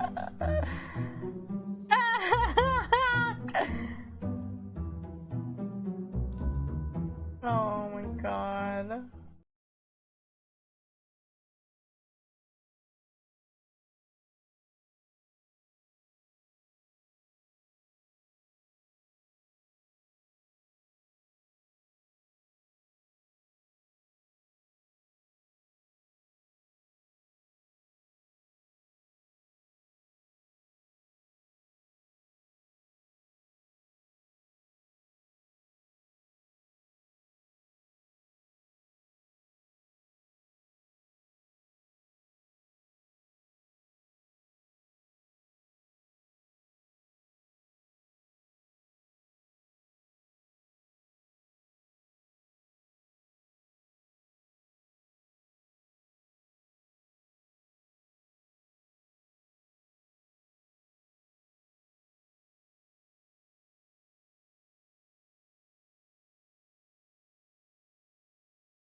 How the hell does he do it? I'm still trying to puzzle it out when I realize how warm it is, with me practically tripping on his heels. The tiny gap between us seems to radiate heat, like beating midday sun in the longest day of summer. I'm not gonna fall back, I'm gonna stay close to him. He's like, no, we stay close. What the heck? I definitely don't want to get lost in here. Exactly. I stay close to Kurus and as I can without actually touching him. I promise I will not lose you. Oh, is that obvious? Our eyes met, and despite my best efforts, I find it hard to hold his gaze. Those golden eyes send hot pins and needles racing along my spine. It's not unpleasant, but I've never felt anything like it before. Thank you for indulging me, Pikachu. I believe we have lost our tail. Okay, cool. If I fall back, that would have been bad. I feel like I'm not gonna do that. It's much quieter on the edges of the Amaryllis district, and the deals in the shadows look shadowier. You enjoy your impromptu tour. Relief escapes me in a tired sigh. I mean, yeah, I guess. I'm so confused, man. This guy is something else. He seems to be like such a serious character, and he goes and acts silly like this. Like, what the heck? I'm getting like whiplash from him.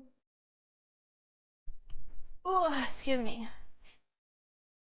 Relief escapes me in a tired laugh. After the day I've had, playing keep away from a Cenobium cleric seems almost normal. I wasn't in mortal peril, so that's a nice change of pace. Yeah, he laughs too, a soft and pleasant chuckle completely at odds with his usual cool demeanor. Are you sure we've lost that cleric? Oh, the music. There is one thing you can count on.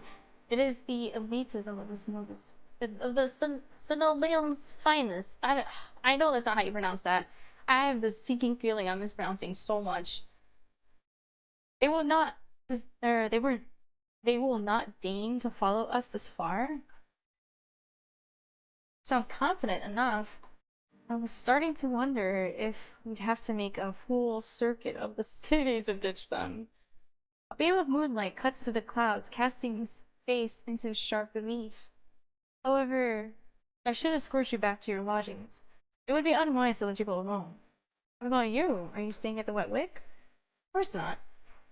Then you're going back to your clinic alone? You just said it was a bad idea. He pauses, stares at me, then his expression relaxes into a gentle smile. Or not, Pikachu. Only the most desperate or foolish would dare lay a hand on me. Sounds insane after 2 near-death soulless encounters, but part of me believes him. Few people who are still out huddle beneath street lamps in the doorways, desperate to be close to safety as possible. The few people who are still out huddled beneath street lamps or in doorways, desperate to... Oh. Bruce, on the other hand, looks more relaxed than I've ever seen him. Like there's others still out as well, just kind of lost and drifting. Bruce, on the other hand, looks more relaxed than I've ever seen him. He's strolling down the middle of the street, bold as if it were broad daylight. Even walking alongside him makes me feel more secure, warmer both inside and out. I hang on to that faint spark of hope. Screw up my courage. And screw up my courage? Did you mean it this morning? When you said I could come back to you for help? Every word. All his earlier mirth vanishes, replaced by calm focus. I don't know what to say to that. I almost expected his offer to be a courtesy. An easy way to get me out the door. The fact that he meant it. Why do you ask? I believe I already made my intention to help you quite clear. Eyes flicked briefly to my arm. The one that he miraculously reattached when we found me. I can almost imagine him counting the neat stitches. I just wanted to make certain. I'm still figuring out who's trustworthy and who's trouble. See, pretty does tend to attract extreme individuals, including you. Oh, thanks to you. I decline to incriminate myself in your eyes. Oh, he doesn't want to do bad. What? What is this sentence?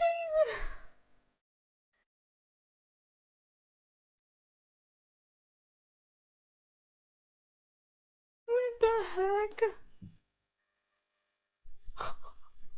He just met us and he doesn't even... What? Recognize a smooth deflection when I hear one. Oh, if we won't talk more about him, though if he won't talk more about himself, maybe he'll tell me about someone else. So I decide to ask about... What?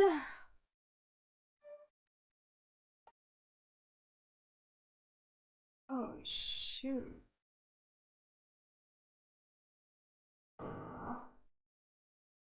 Oh, God. Leander there. Leander then, I guess. Like, why did you put your trust in him?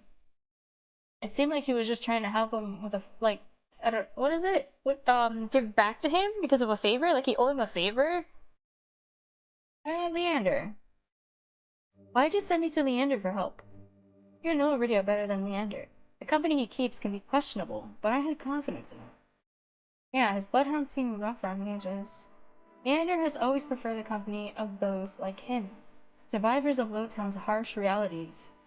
You must have noticed how they flock to him. None. It seems to know every single person in the network. And that's a good thing? Leander's closest peers trust him with their lives. I would say that counts for something. Oh, I can keep going? Min. He and Min sounded like he knew each other well. Rose heaves a long, suffering sigh. I know him better than most. Or I know them better than most, and less well than I would like. Excuse me. Like you, it is a recent arrival. Your time here has been particularly difficult, as much as I would like to help. Trails off, but I know exactly what he's talking about. Min didn't seem like the sort of person who would accept help easily. Do they always pick fights that are twice their size? I've implored them not to. They rarely listen. Haha.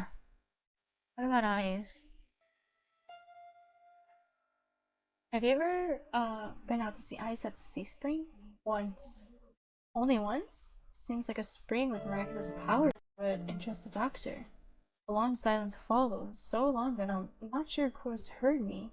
I'm about to repeat myself when he finally speaks in a near whisper. Ice is the rare newcomer who has proven himself immediately worthy of respect. Oh. The sea spring is another matter. Hidden depths often contain unwelcome secrets. I say that about anything here.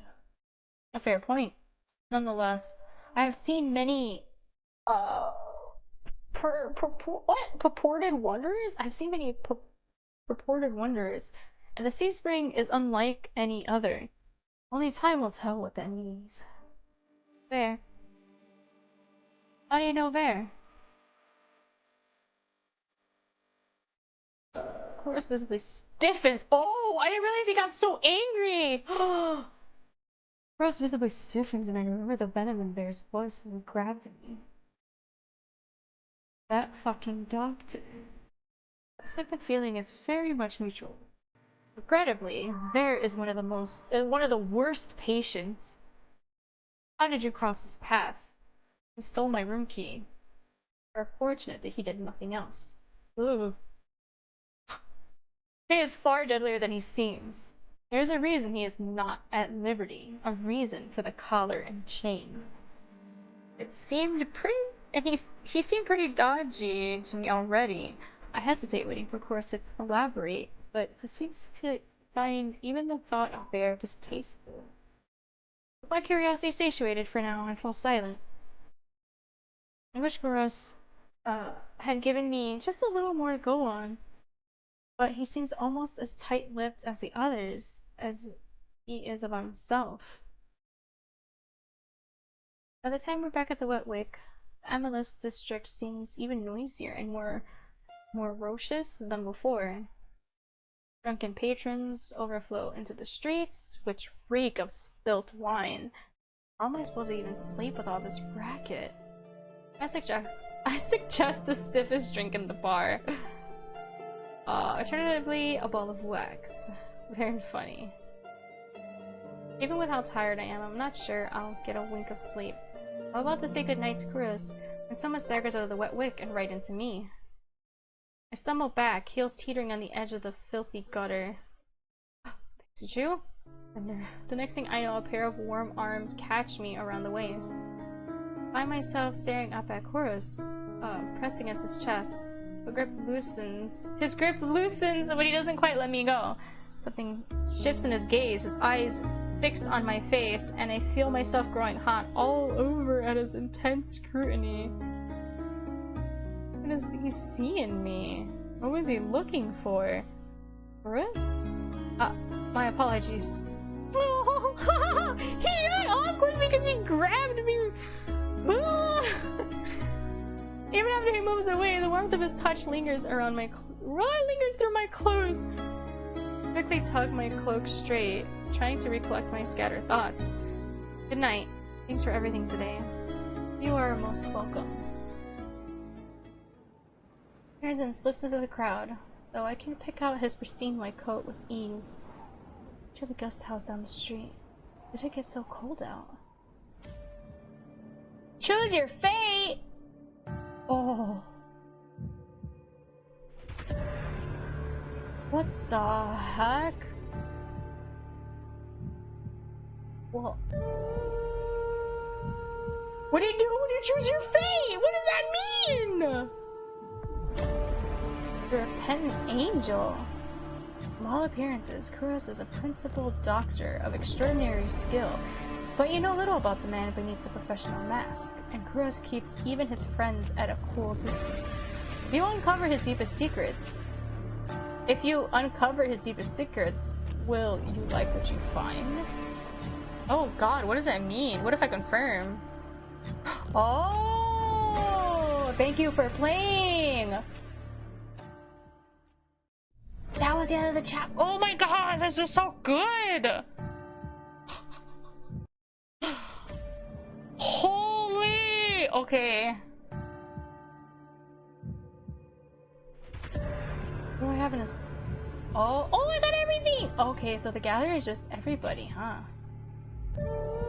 Yeah, our hand looks so cool, but it's definitely like decayed. So it goes down to like our elbow, or is it our entire arms? I thought it was just our hand. Because if it was just our hand, that means the rest would have been fine, right? But it's not. Oh my god. There's... My god, this artwork is so good.